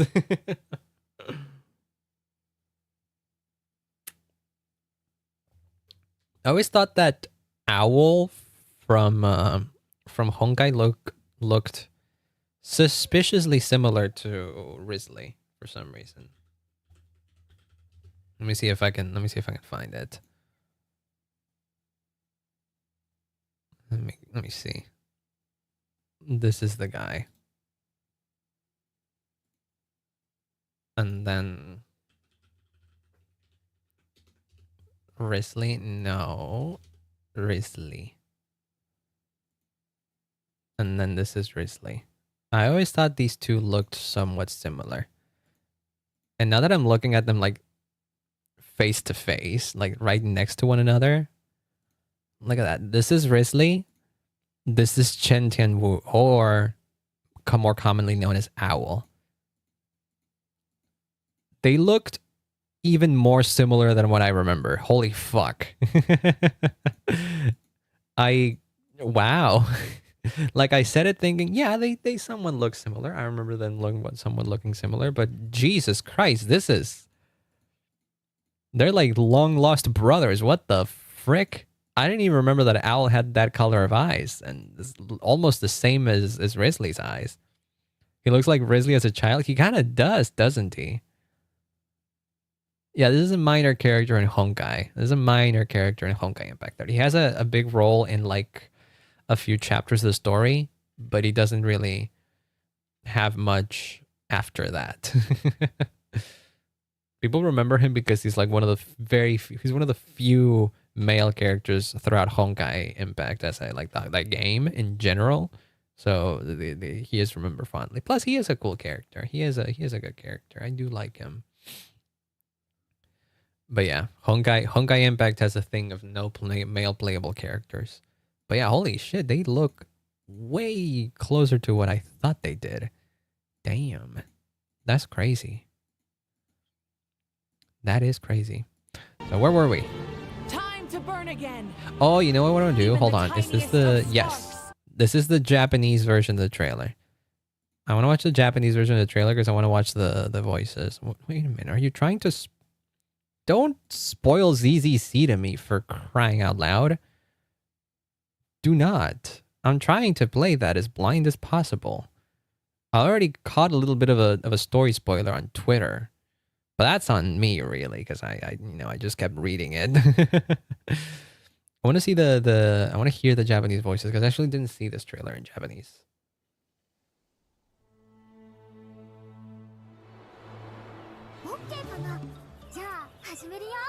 Oh my gosh, she's cute. I'm pretty sure Mwalani is her name. I'm pretty sure that's Nao Tomoya, if I remember correctly.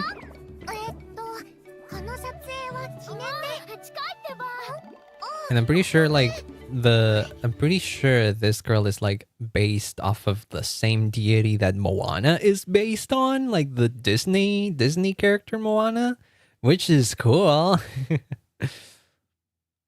But yeah, we'll get more into that in a second. I remember I found a post that had some of those things. Here we go. Oh my god, that's very much Naruto. Yes, that is 100% Naruto. And that is very much Sasuke. That's crazy. That's Naruto and Sasuke. It's crazy that they gave Naruto and Sasuke such a pair. They did it on purpose. They 100% did it on purpose. Hoyoverse, you trolls.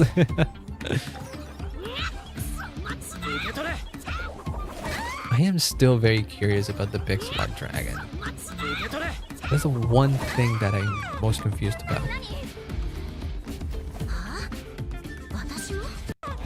Also, the ball has like graffiti on it and stuff. Huh.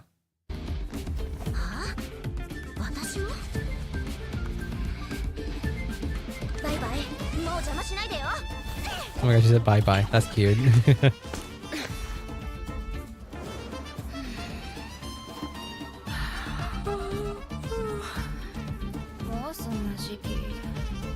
Oh my god, her JP voice is so good. What the fuck? Why?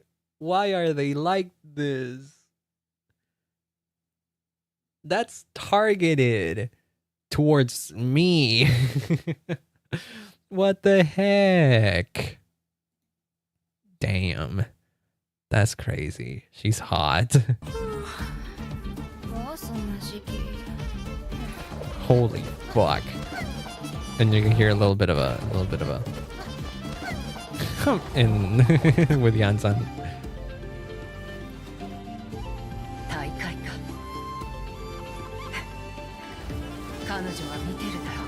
Yeah, they all have cool voices. I distinctly remember, I don't remember all of the voices, but I remember all of them being somewhat popular already. Pink hair girl reminds me of the vocal art for Ia or Luca. This one, or is there another pink haired one that I missed? No, there isn't a pink haired one. This is purple. That can't be pink. You mean this one? She does kind of remind me of Megurina Luca in a sense, I guess. You are correct. You are correct. It has a little bit of an air to it.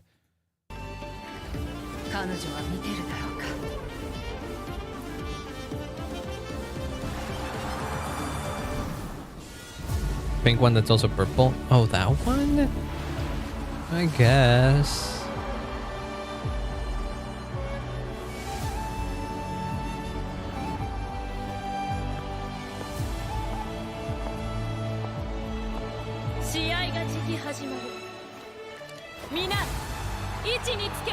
That's another crazy thing. In JP, her voice, if I hadn't known, like if I didn't know beforehand who the voice actors were, I would have thought that this was Rie Tanaka.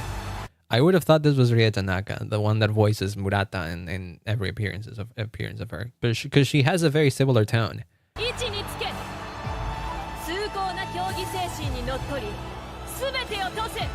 She sounds very much like, I'm pretty sure Murata's voice actor is Rie Tanaka, right?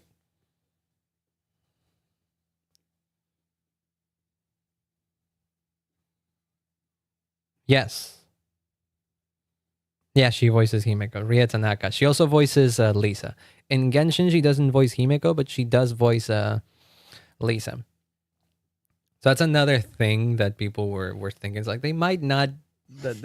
Another point towards the theory of Himeko not being the Murata, not being the Pyro Archon, because Rie Tanaka's voice is already occupied. Not like they can't repeat voice actors, anyways. I always thought that was a stupid. Lisa was Murata all along. It could be. Who knows? She does have a lot of secrets that we might not know of. But yeah, they share voice actors. Fun fact. But yeah, if you hadn't told me that this wasn't, you know, Ria Tanaka, I would be like, yeah, no, that sounds like Ria Tanaka. So my crackpot theory is that whoever was voice directing her or whatever told her to channel that. Or they specifically looked for someone that could do a similar voice to Ria Tanaka without having to rely on Ria Tanaka. To muddy the waters a little bit. Or maybe, I don't know. Regardless, she's hot.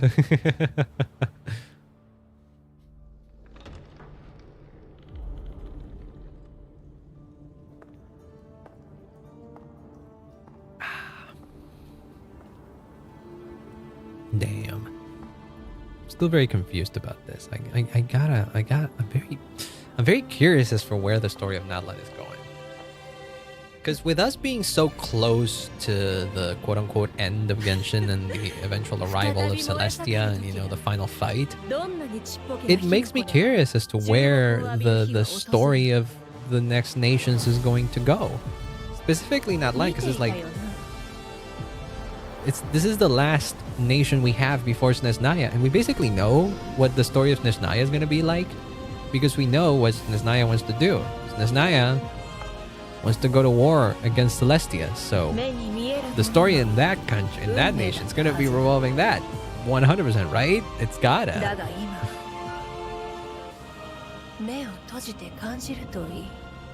But yeah, I'm curious what the comments say here. Curious what the comments say here. I laughed when I saw a comment that said, am I the only male among the 7 gods so far? Because Wendy is gender Wendy. Venti's gender is Venti. Nata wears advanced costumes. Characters' clothes needs to be modern in some way. That's another thing. A lot of the clothes that these people wear, aren't exactly like ancient Mesoamerican clothing. A lot of it feels very modern, like very urban streetwear of today. Kinchin, I think, is the name of the guy. The name of the green guy with the pixel dragon. This guy, I could see someone wearing this kind of shit like today if I go outside. Well, not really, because nobody dresses like that here. But my point is, he dresses in a very modern way. Also, another thing. This is the thing I was talking about. The hair, maybe it being a stylistic thing too. I don't know. But Molani here has like yellow highlights on her hair, which are pretty cute. But they remind me of the things that the Archon had on her hair. So maybe it's like it's a thing. Maybe it's something instead of it just being stylistic. Maybe it means something. Because he also has it. He has like diamonds in his hair. Huh? The heck is that? How does he do that? Also, all of these characters in the previous teasers, they glow. I want to see that teaser actually. Hold on.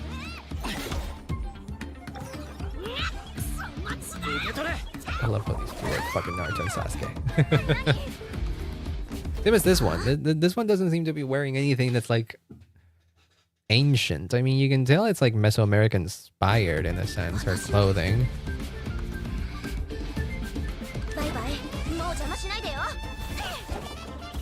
But they all seem very modern indeed. Especially this one. In all of her sexiness, she's just wearing booty shorts and a frigging bikini. I don't need. Well, these aren't booty shorts. How are these shorts that go all the way up to the waist called? She's wearing that. Like that. Like, this is a modern dressing girl. This is a fucking supermodel. Again, a modern supermodel.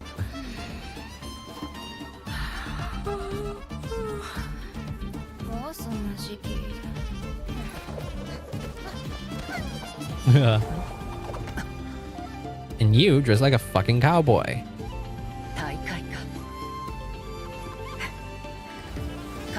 She might be the one that actually puzzles me the most, because it's like she's the one that doesn't look like could be from Natlan. She's the other one that looks like she could potentially not be from Natlan, alongside the Archon. She's Chlorine 2.0. Yeah, that's what I'm saying. It's like she doesn't look like she comes from Natlan. What about her design screams Natlan? I guess these little wings, I guess, she has on her back. The makeup as well looks like a model. Yes, that's like the first thing I noticed when I saw this trailer. It's like, whoa, what the fuck? She's wearing a lot of makeup. That's like we've seen characters wear some makeup in Genshin. Yeah, sure, but like this much? That's a lot. That's a lot of makeup. And I'm like, wow. Again, supermodel. Also, she has unique pupils. How many characters in total did we see, by the way? Because some people were saying that the characters that we saw grab the balls were like leaders of their clans or whatnot. Like leaders of their tribes.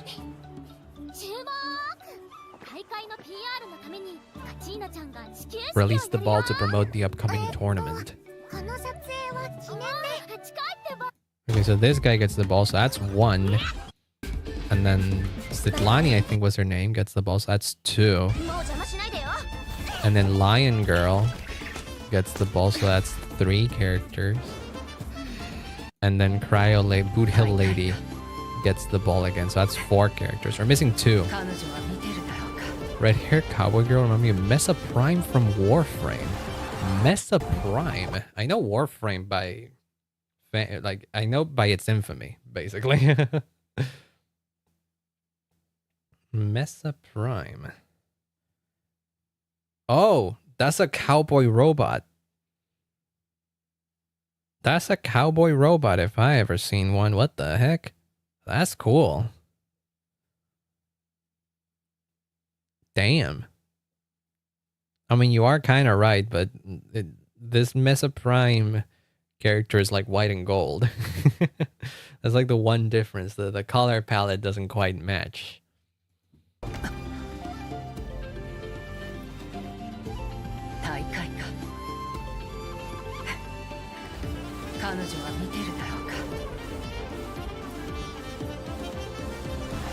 And yeah, but we only saw 4 characters grab the balls.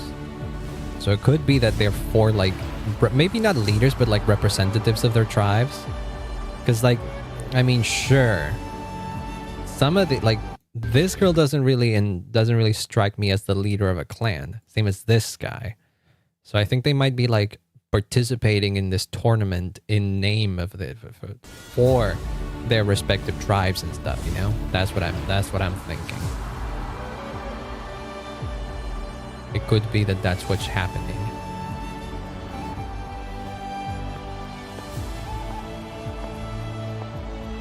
How did the Capitano run sound in Japanese, by the way?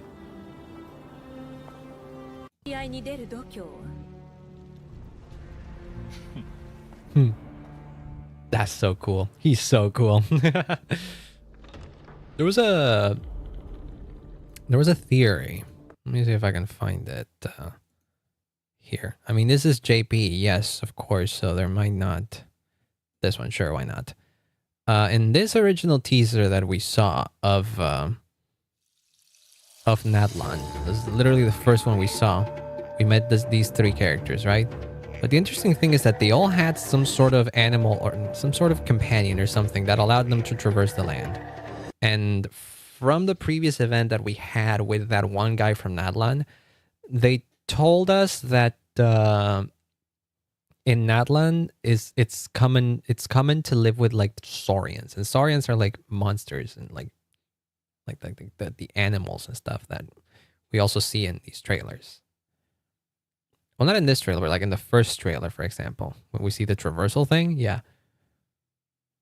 So it's like these characters are probably like borrowing power from saurians, like this or something like that, because they're using similar powers to the saurians themselves that we saw in the first teaser.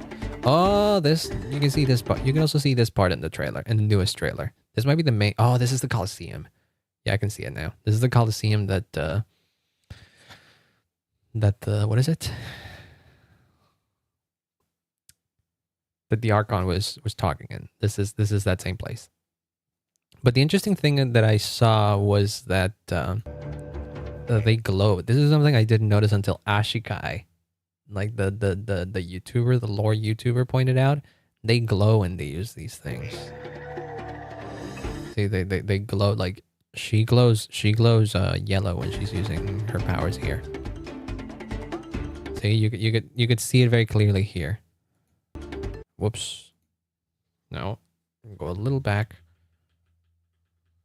Little further back. There you go. You can see how she has like a yellow outline. At first I thought this was like stylistic, but no, it seems as if she actually has that when she is using her powers. Look at that. You could even see her gain the outline when she like releases the power. And the same happens with the other characters as well.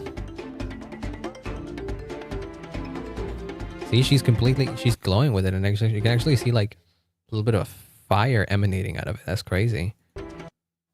Yeah, look at that. Yeah, you can see it. Yeah, that's definitely like a thing.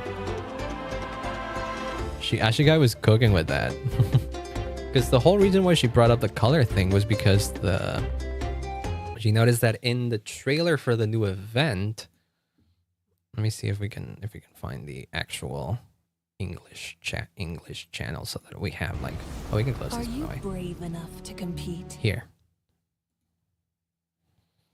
This trailer. This right here. In the newest version trailer. is currently organizing a flower exhibition. That strange smell around There's an event. It's something like when you use a Saurian summon, you glow. Yes, too exactly. long. But the reason they glow is because they're like borrowing power from like the Saurians or whatnot. Smell will become dull. Allow yourself to be consumed Also, by Emily's your pretty emotions, cute, and you lose the ability but she to suffers from appreciate. being the character released I'm before Emily, the big a perfumer nation. from Fontaine. I really like her design. I thought she was gonna be taller though. She actually uses like the Ayaka model, so she's not as tall as she looks like. Brighten up the place. Like you like here you can tell she's actually kind of short. But her design makes it seem like she would be taller. I don't know. I always found that weird. I mean, she still looks good though. Brighten up the place. She gives tall energy. That's the thing.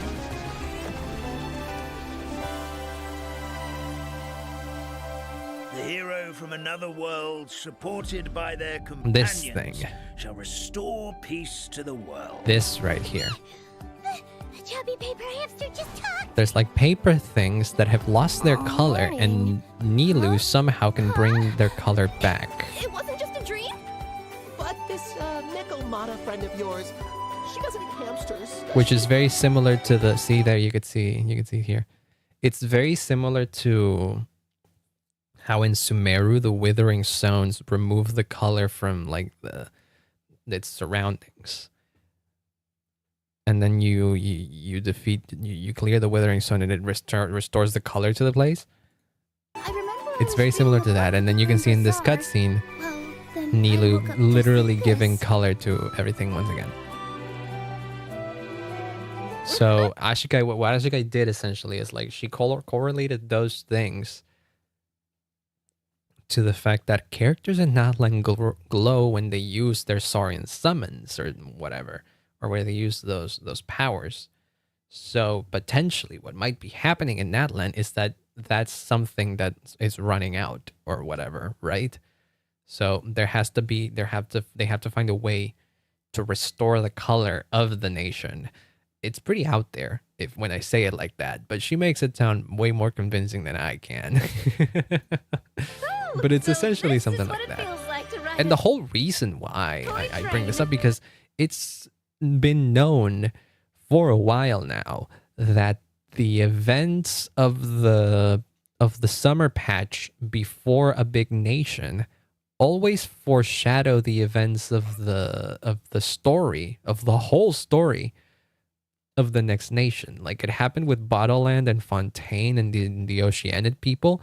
They don't spoil the entire story, but they always like foreshadow a few things that don't make a lot of sense. I mean, it makes a lot of sense within the context of that story, but then later get recontextualized once you actually do play the rest of the story, you know? So I'm really excited to see what the story of this event is going to be, just so that I can have like a frame of reference for what potentially Natlan is going to be like.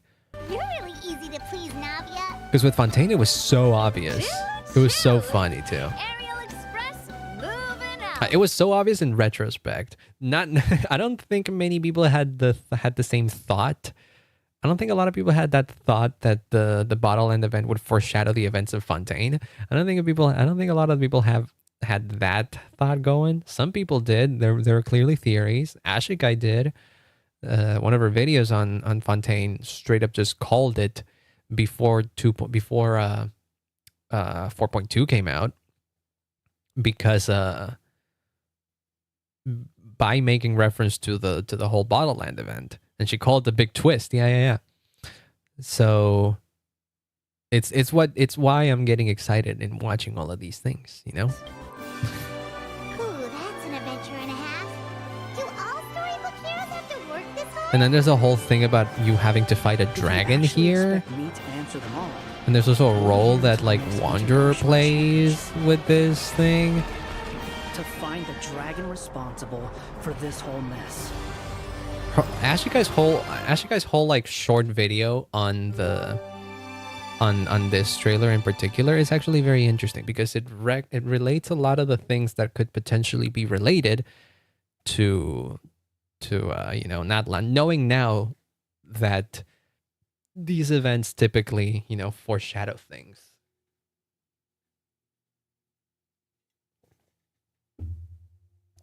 So it is very interesting, yeah. And then what else? What else do we have? Let me see. Okay, hold on. I want to find Reddit. I'm gonna find the voice actors and the names of it, because Lord, I forgot them already. Someone compiled it. Someone compiled like the Archon's eyes. See, there we go. Someone made the comparison. Look at that. They all have special eyes. They all have like special pupils going with them, kinda. They don't always do, but like most of them do. I'm trying to find. Look at that. The Geo Girl and the text is goddamn. I'm not going crazy. Natlan character design discussions. These has all of them. Okay, so there you go. You have Mwalani, Kachina, Kinich, Aja, Yansan, Mavwika, Sitlali, Chaska, Zilonen, and Ororon. Oh, that's the other guy. That's the other guy that you can barely see. Where are you? This one. Mavwika's and Zhongli's JPVA are married. Mai no Tamaki and Komatsu Mikako. I'm trying to find the one post that had all the voice actors with like other works that they've done. Please give some love to the Pyre Traveler, of course. The Pacific Ring of Fire. There we go. That's the one. And Texan. Because that's the thing. The references were through the fucking roof in here. And Mavwika as a whole, like the name Mavwika is in reference to a Maori fire god. So the Ring of Fire being this part, which I think is the Ring of Fire is based on like a specific, what is it? Tectonic plate, I think. In relation to that, that's why it's called the Ring of Fire instead. In that sense, we have the Maori with Mavwika, the Pyro Archon, presumably. Moalani, who is very clearly Hawaiian inspired, especially so if Moalani comes from the same Moana, because that's a very Hawaiian thing. Aztec with the Citlali and the other one, which I forgot her name already. Please give me the names. The Geo lady, yeah, the goddamn yes, but hold on. Give me the names. Where are the names? Here we go. Silonen. Yeah, that's very much a Mesoamerican name. Silonen and Citlali, see, they just straight up sound like Mesoamerican names. And then Mayan, Muisca, and Texan. Incan and Texan. Because again, Boot Hill, a cowboy. I love that I love that this little dragon guy is self-proclaimed Almighty Dragon Lord. Kuhula Jaw. I'm very curious about this. And why would they give this pixel art thing, such a big name voice actor? The frick? If I see any Indonesia reference, I swear. I don't think there are any Indonesian references. Though it is there. Like, the Indonesia's around here, isn't it, right? There might not be any Indonesian references right now, but potentially they might be. Because that's exactly it. Yeah. This whole thing, I believe this is Indonesia, right? Like this whole stretch of islands. Yeah. My geography is a bit off, but at the very least, I remember that this is Indonesia, I think. So yeah, they might actually pull some things from Indonesia. Whether that means like geographical things they might pull from that, or they might actually release a character that is very much Indonesian inspired. In fact, I'm willing to bet that they will. I'm willing to bet that there's going to be at least a character that is somewhat inspired by Indonesia. Because Indonesia is a popular country. Indonesia is a big country, right? It's one of the more populated countries on Earth, even. And there's a very tight relationship between Japan and Indonesia as well. And MiHoYo really likes playing with that kind of stuff. So I feel like it wouldn't surprise me if they actually do release some characters that are somewhat Indonesian inspired, maybe even Philippines. No, that wouldn't make a lot of sense. But I don't know. But it could be. I don't know much about Indonesian culture, so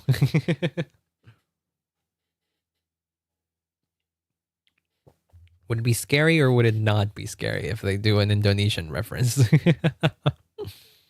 Oh my god, people are already making Movika fans. Look at that. She looks even more like Himeko in here. What the heck? By Junbu Art, by the way. Check him out. Because this has become a stream where I check the official subreddit because I'm looking at things. Okay, Citlali has Tano Asami. I'm trying to find, there was like one post. There was one post. Oh, there's one thing about Janssen though. I noticed it as well. She looks slightly different. Ever so slightly different. First off, apparently she always had these elf ears and I just straight up did not notice. She always had like elf ears and I just did not notice. And I don't know if it's because of the angle of the camera. Really, or if they actually did change it, but I don't know if she has the twin ponytails. I'm pretty sure she does, because I think you can see this in the back. It just looks very different when it's not moving, you know? But the one thing that for sure changed is this mask thing. It got simplified. It got like more cartoony. It got cuter, essentially. Less menacing, more cute. They would have Pyro Archon talk about Banaspati. I don't know what Banaspati is. Is that an Indonesian deity or something like that? Sundanese Ghost. Oh boy. Exclusive gliders will be available. Oh, I saw that. This is Naruto and Sasuke. There you go. That they are Naruto and Sasuke. Here. And their notable roles. Notably, Walani voiced Chitoga and Nisekoi, Yui and Oregairu, Ruka and Rent-A-Girlfriend, Koga and Bunny Girl Senpai, Rin and Yudicamp, Elf and Goblin Slayer, Claire and yeah, damn. Lele, Lalelena and Gate. That's pretty cool. Now Toyama. Yeah, she is pretty well known. This is the Ayaya girl. The Ayaya. Oh my god, we have Ayaya in Genshin. We actually have Ayaya in Genshin now. Holy shit. This one. I forgot her name already. Okay, we have to go all the way back up to the post that had all the names. And I have to open it. Okay. Thank you. Keep it open in the side. That way I can just reference it. Her name is... Where are you? Kachina. Kachina. That is very close to cochina, which means like dirty in Spanish. I'm sure someone's gonna make memes for that. Oh, she's Kaede in Bunny Girl Senpai. I do know her then. I do know her. She's the little sister in Bunny Girl Senpai. That's a good show. You should watch it. What else do we have here? Nikkei and Lolly and Esther Lane, I guess. And there's a character called Croissant in Arknights. Okay. Sure. She's had some big roles, especially like the Love Life girl. Yeah, that's big. That's huge. Being in Love Life is huge. There we go. Noriaki Sugiyama, also known as Sasuke, and Ishida in Genshin in Bleach. Well, rivals in Code Geass. I actually did not know that. And I don't recognize any of these. It's Shido? Really? People die when they are killed, Shido? I know this is one of Sanji's brothers in One Piece. Damn, he's voiced someone in all the big three. Look at that. He's voiced someone in Naruto, he's voiced someone in Bleach, and he's voiced someone in One Piece. There you go. You're surprised at how many food names there are in Arknights? I thought there were more animal names in Arknights. Like, I watched the first few episodes of the anime. I remember there was one girl that was called Doberman. Right?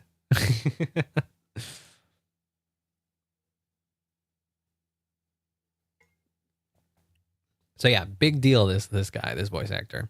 And then Naruto, of course. This little dragon boy is Naruto. Also Sabo in One Piece. Lambo in Reborn. Mokuba in Yu-Gi-Oh! What the fuck? Rika in High School of the Dead. First reaction when you saw ZZZ? What was my first reaction when I saw ZZZ? I haven't seen it yet. I haven't played it. I haven't really played it. I mean, I saw like trailers and stuff. I've seen things about it, so I'm excited about it. Yeah, but there are a lot of names of animals, food, somewhere's even tools. Oh my god, tools? Is there a character named Hammer? Just straight up Hammer? Oh, this I remember. She's the voice of Saki from Zombieland Saga, which is peak. That's awesome. Nini and Burn the Witch as well. That's awesome too. She's one of the ones that have lesser roles, I guess. Some of these aren't particularly well known, I would say. The biggest one of these, I guess I would say, would be Saki from Zombieland Saga, which is pretty cool. Here, that was Citlali, and this one, what was her name again? Favorite wiki? Like, in general wiki? What? I don't know. I like the JoJo wiki, I guess. Waifu. Oh. Oh, you said, and then I even misread it. You said Wi-Fi. I read it as wiki. From all of these, my favorite absolutely would be Mavuika, the new Archon. That is the one that I am 100% pulling for. But so when the first teaser came out, they revealed Molani, right? They revealed Molani, they revealed Kinich, and Kachina. They revealed these three. And I was like, okay, out of those three, I really like the Hydro Girl. And presumably, these three are most likely going to be the first characters that release. My guess is that Kachina is going to be the 4-star that they may or may not give for free, depending on if she has like a new mechanic that the player needs. And so Hoyo likes to give away a character that can do that mechanic. Like how they give away Lynette in Fontaine because she had the other alignment that the main character didn't have. So they might give away Kachina for free if she has something like that. And that would imply that she's a 4-star, yes. And then Molani and Kinich would be the 5 stars of that version. And if that is the case, then I don't know if I would pull for Molani, because there's also the possibility of these two, Silonen and Chaska, being released before Mavuika comes out.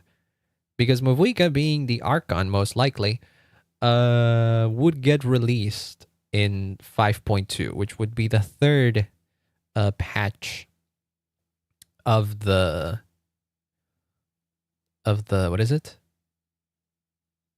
Of the nation, which would, if they follow the same formula as previous nations, it would be the end of the story.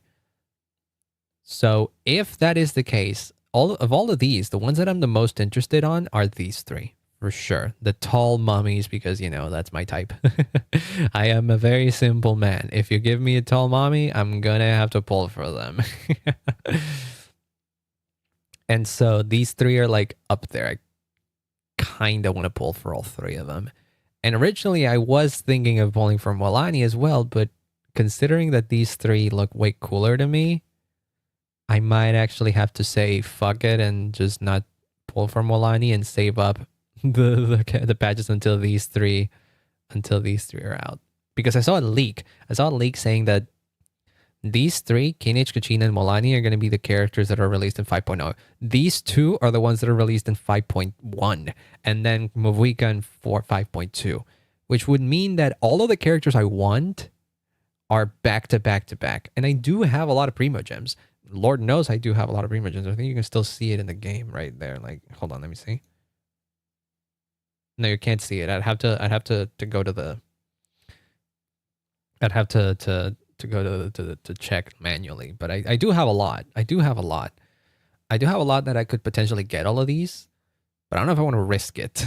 Because again, you have to plan very carefully what you wish for in Genshin. Because it could go sour. It could go poorly, and you could be poor and not get anything you want. So potentially, I'm skipping Molani and I'm pulling for these three. The cool thing is that if Molani really is the 5.0 character, we will find out soon. I'm pretty sure these three are the 5.0 characters. He does look like Xiao. People have said that. He looks like the newer version of Xiao, I guess. He does look a little bit like Xiao. Not gonna lie. He looks like a less edgy version of Xiao. He's like a cooler Xiao, if I may say so. Because he wears a bandana.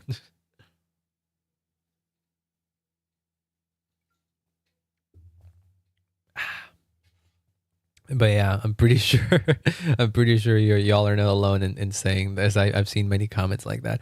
But yeah, if these three are the 5.0 characters and these two are the 5.1 characters, then shit, I'm screwed because I kind of want both of these. But I also want Mavuika. So that's what's crazy. I'd have to do the maths. A little bit before I could, potentially. Do I have to? Oh, I do have to. Hold on, let me see. 1600 times 75. Oh no, I did that wrong. It would be 160 times 75. 160 times 75 is around 1200 Primo Gems, which means that around 24k Primo Gems, you are guaranteed somewhere along the lines of that, you are guaranteed a 5-star character, okay? And if I want 2 characters within a single patch, that means I'd have to set aside 48, like at least 50k for those patches alone. Which means that, and I'm pretty close to 50k Primo Gems myself already. But considering that I also potentially want to get Mavuika in 5.2, that means I cannot go into 5.2 empty-handed. So I have to save up a lot more than that, which means that if these two are indeed the 5.1 characters, I'm going to have to skip Molani. The cool thing is that I'm pretty sure these characters are going to be the 5.0 characters because they were the first ones that were revealed. That's always been the case, I'm pretty sure. And regardless, these feel like 5.0 characters. I don't know why, but they just seem like 5.0 characters to me. Because they were the first ones to be revealed, I feel like they're going to do the thing where they're the first ones to be released. So if that is the case, I'm sorry, Molani, I might not actually pull for you. But the cool thing is once like 5.0 is close to being released, we will get drip marketing for whoever the 5.1 characters are going to be. All right? Because that's how it works. You get drip marketing for the characters that are releasing in the next version. before the current version comes out. So if the drip marketing is these two, then I know for sure that I'm not going to pull for Molani. If they're other characters, then I'm like, okay, maybe. Like, if, for example, if we only get Silent N in 5.2, 5.1, and not Chaska, maybe I could pull for Molani. But if we actually do get these two in 5.1, I'm screwed, and I'm going to have to skip Molani. So that's like my thought process. That's my thought process. I save up all the way to 5.1 to get these two characters and potentially still have enough to get Mavuika. Potentially. Because of all of these three, if there's one character that I for sure 100%, like no doubt in my, I will not change my mind, I want to get is Mavuika. Because she's the coolest one. On top of being the Archon, I like getting all the Archons, but not really, because I don't have Venti. Venti will forever remain the one Archon I do not have. Poor Venti. I didn't think when I started playing Genshin that I would collect all the Archons except Venti. Because when Venti came, I was like, yeah, okay, I don't think he's that cool. I don't mind not pulling for him. And then Zhongli came out and I was like, holy fuck. I want him. And so I got him. And then since then, I've been pulling for every single Archon. Is crazy. So if Mavuika is indeed the Archon, yeah, I'm gonna have to go. I'm gonna have to get her. And even if she isn't the Archon, fuck, she looks cool. Of course I want her. So yeah, that is my game plan. Save up. Well, first off, see who's going to get released in 5.0. Which I'm pretty sure at this point is going to be these three. So I'm pretty sure Molani is going to be in 5.0. I guess the game plan would be then to wait until the 5.1 drip marketing to see if these two will actually be, in fact, the 5.1 characters. Because we have leaks going on right now. We do have some leaks. We can check them out right now, actually, if we want. I can look them up in a bit. Take it with a grain of salt, though. With leaks, you got to take everything with a grain of salt because nothing is really confirmed, especially when it comes to banner releases. Like, those things are very always, like, kind of just out there. They don't always hit. Also, this is the other guy that you could barely see in the trailer. That here he has more, more shown, I guess. His name is Ororon.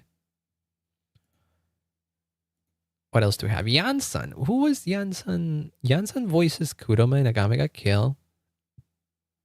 Angelina in Arknights. That's a pretty normal name in Arknights. Hatsune, Princess Connect. Vodka in Uma Musume. Oh, that's not the protagonist, is it? No. Idol Master? This is an idol girl. Okay. The only one that I know here that I've actually seen are Mita from God of High School and Kurame from Agame ga Kill, but I don't even remember their voices. What's her name again?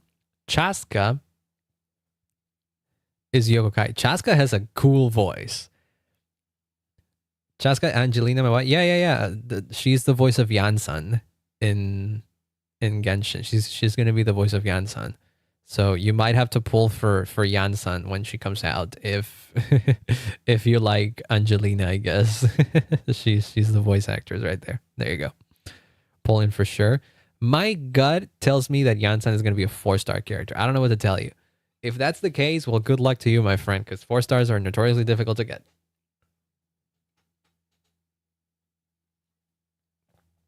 Or you could get very lucky, I guess. But I in my experience, it could be very difficult. What was her name again? Chaska. These names are hard to remember, man. Mavuika, Ororon, Silonen, Chaska, Kinich, Kachina, Aja, Mwalani, Yansan, Sitlali. All of these names are very hard to remember. Very, very hard to remember for me. Or I could get E69 Xingqiu, I guess. That's probable. Or like E69 Shengling as well. In my case, it would be a 669 Shengling because I'm pretty sure she's the character I pulled the most. Yeah, but no. Chaska, not Chaisa, not Shaisa. Chaska Chaska, or I wonder if it's Chaska or if it's supposed to be Casca, like the Berserk character. Considering that this is like maybe potentially Mesoamerican inspired, and so these names derive in some from like Spanish, I presume this is Chaska. And because I played since the release, I only have an E4 Shangling. Damn, you got lucky in a sense. I feel like most people have fucking gotten C6 Shangling at this point. It's crazy. Your guy is the goat though. She has voiced Kido in Kagura Project, the handler, fucking Sylvia Sherwood in Spy Family, who's fucking awesome, by the way. Isabella in The Promised Neverland, top tier fucking villain until they ruined her at the ending, but whatever. Tsukiyong in Gintama, well, I haven't seen Gintama, so I can't really say much. Sae in Persona 5, best girl that they didn't really let you romance and whatnot. Holy shit.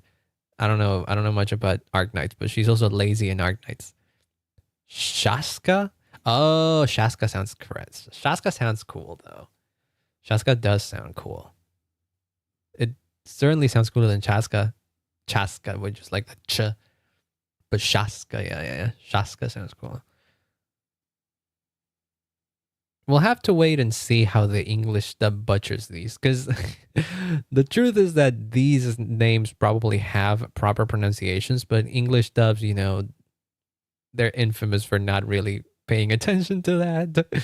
Shincho loves me so much, he jump scares me all the better. Oh, so that's okay. Your Shangling is actually Shincho. You get spooked by him all the time instead, huh? Oh, that's rough. But hey, C6 Shincho is really good anyway, so you know what? A win is a win, I guess.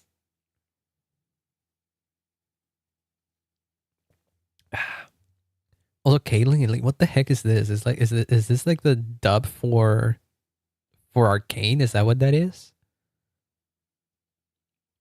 The Fox Devil and Chainsaw Man, Wallback and Konosuba, the Tencent in wait, the Tencent, all of them? Did they all have the same voices? I don't remember this. I watched Jigokuraku, but I don't remember if they all had the same voices. The thing about the Tencent is that they could change genders. They switch between male and female, but I don't remember if they had different voices. Maybe they all had the same female voice, but different male voices. I don't know.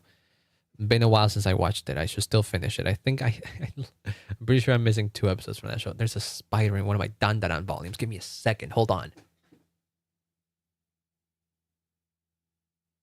Where the fuck you go? Oh, there you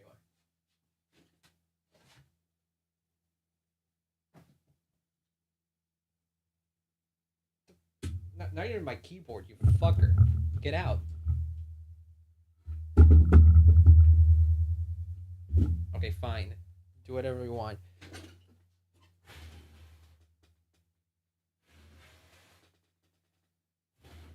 Did I get you out?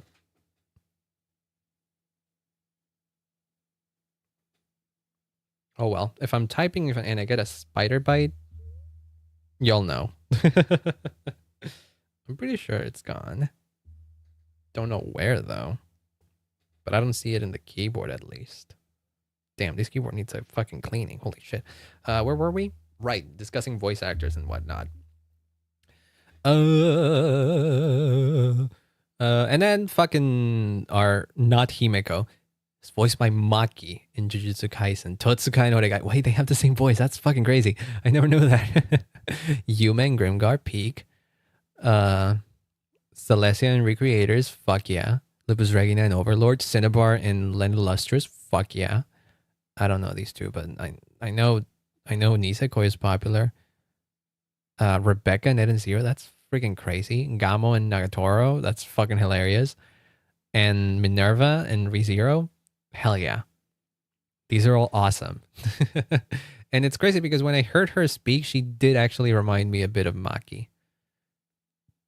So I guess that's the closest approximation we have. And then this guy, Ororon. Kyoya and Reborn. Suigetsu and Naruto. This guy didn't actually speak a word. Oh, main character in 91 Days. Hayato Norigaido. I don't even remember who that guy was in Norigaido. He became... Oh, that was one of the handsome dudes, right? Yeah, I remember. Damn, I don't know any of these. I don't even remember what he sounded like. And then Capitano. We have Capitano. We've known Capitano's voice for a long time now. He's Jeremiah in Code Geass. This is incomplete, though. I don't know why the fuck this is incomplete. I don't even know who his voice actor is. But the image is incomplete. I believe we've heard Capitano speak before. Yes. Also, you can kind of see his face here, by the way. You can kind of see his like mouth and nose here. We might get a Capitano face reveal in Natlan. That'd be crazy. I am very curious what they're gonna do with him, because whether or not he becomes playable, his model is not something that we have seen in Genshin so far. He looks bigger than everything else. He has a mask, which there aren't any characters that you could like. There aren't any models in Genshin that you could just like arrange in a way so that it kind of looks like that mask. They have to model it like naturally. I'm very curious how they're gonna translate Capitano to Genshin as a model, as a character model, regardless of if he's playable or not.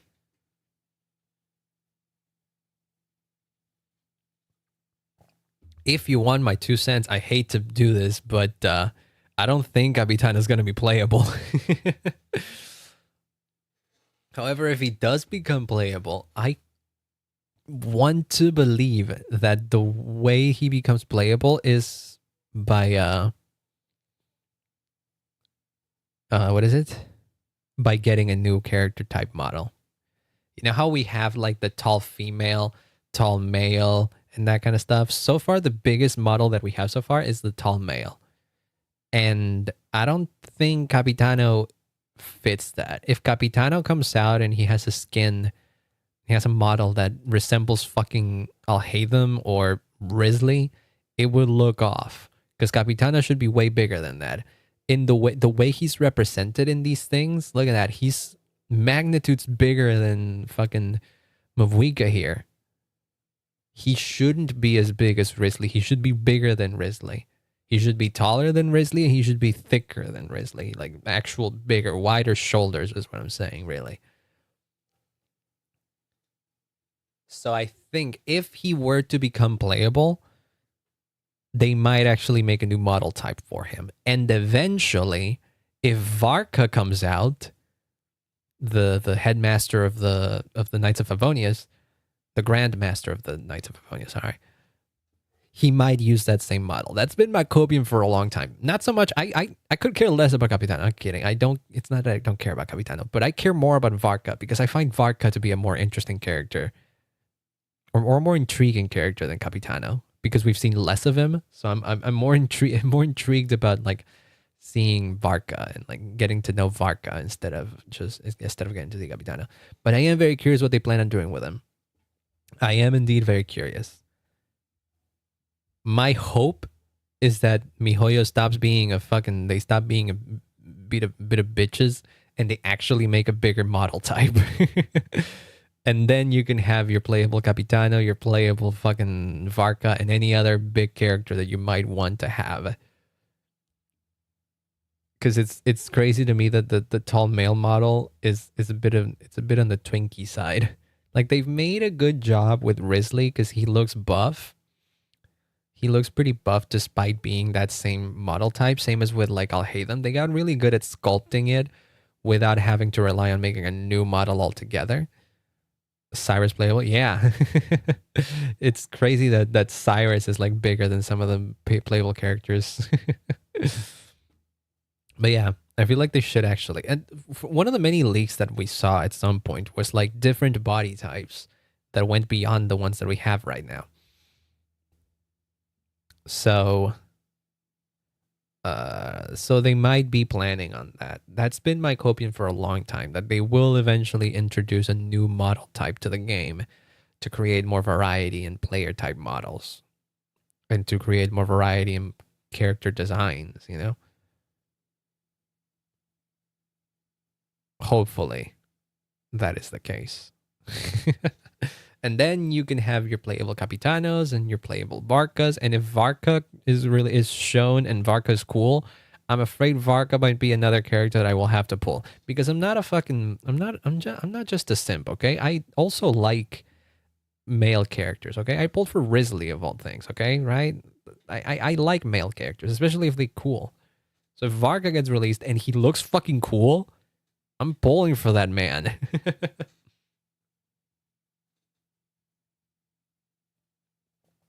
Which is why I have to be so careful about my Primo Gems, because right off the bat, the game has given me, in this teaser, they've given me 3 characters, 4 if you count Molani, that I'm really interested in getting. Mostly 3. So if I do get these 3 relatively soon, then I'm free to save for whatever future characters that they might have not revealed yet. And I don't think, if Varka is going to show up in this section of the story, which he might. Last we heard of Varka, he was in Natlan, actually. Doing what? I don't fucking know. But he was here. I don't know if we're going to meet... I don't think we're going to meet Varka in the story. But I think what might happen is that there might be some mentions of Varka throughout the story of Natlan and throughout, like, specific places in the city or whatnot, maybe. There might be some lore crumbs about Varka. And if he does release and become playable at some point, it might actually be before 6.0. It could potentially be before 6.0. It could come with like a Mondstadt expansion, maybe even. Who knows? Who knows? There's also the theory of like Madame Ping, young Madame Ping being playable. So that could happen in the same way that Shen Yun happened.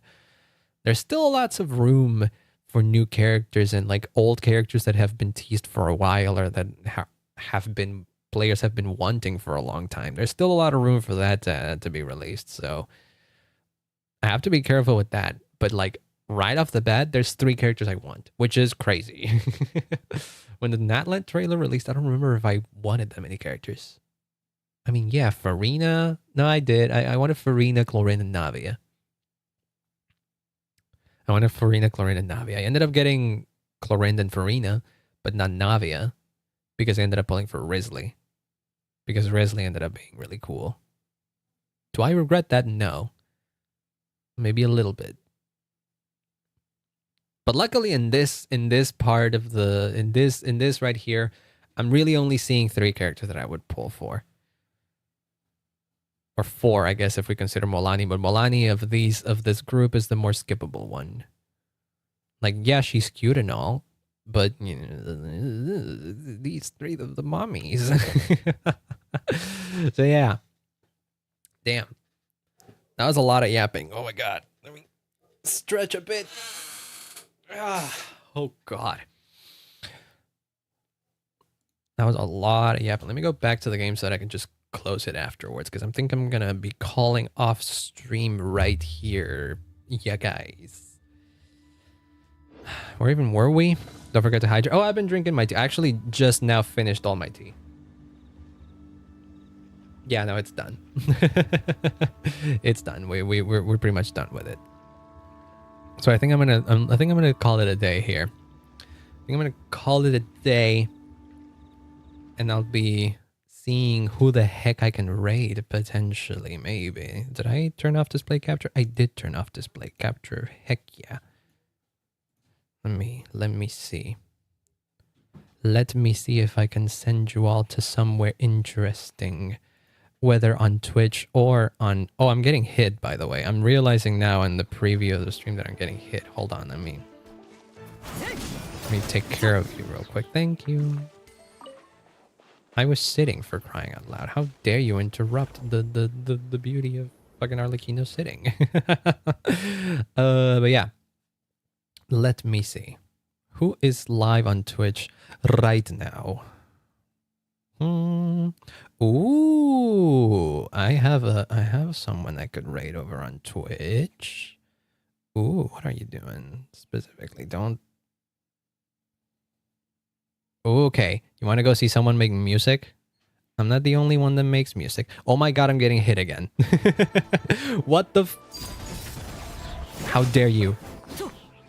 Again, for crying out loud. Jesus Christ. Goddamn. Okay. Okay, if you're over on Twitch, I'll send you over to Animata. She's actually dropped over to my stream a couple times before. And on YouTube, I don't really see anybody going live right now, actually. I'm sorry. So I don't know if I could send, so I can send you to somewhere specifically. Oh, you know what I could do? This will be funny. Actually, no, it won't be that funny. What could I do? Let me see. Is there a way to... What does YouTube recommend me when I go to the live page? VR chat chilling time. Don't touch the... I don't recognize any of these, but it seems interesting. Some of these people are... Some of these people do seem interesting. That YouTube is recommending me.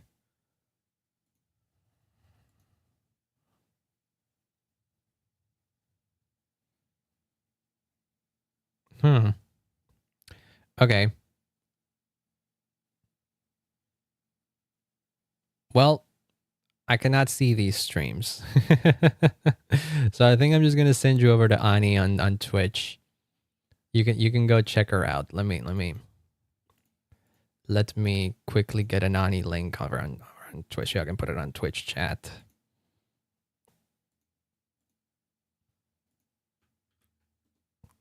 We'll do a little bit of a manual raise, like go to... Woo. And then over here on Twitch, I'm going to... Where's it? Where's the button to raid? Where's the button to raid? Oh, raid channel. Here we go. But yeah, it's been very fun. It's been very fun yapping with all y'all. Oh, also Ollie is live. Oh, I could raid Ollie, but no, we're raiding Ani because I haven't spoken with Ani in a bit. So you know what? Just 1 second though about Ani. They may contain drugs, intoxication, or excessive tobacco use. So watch at your own risk, I guess. But she's just making music. Sometimes she just smokes pot.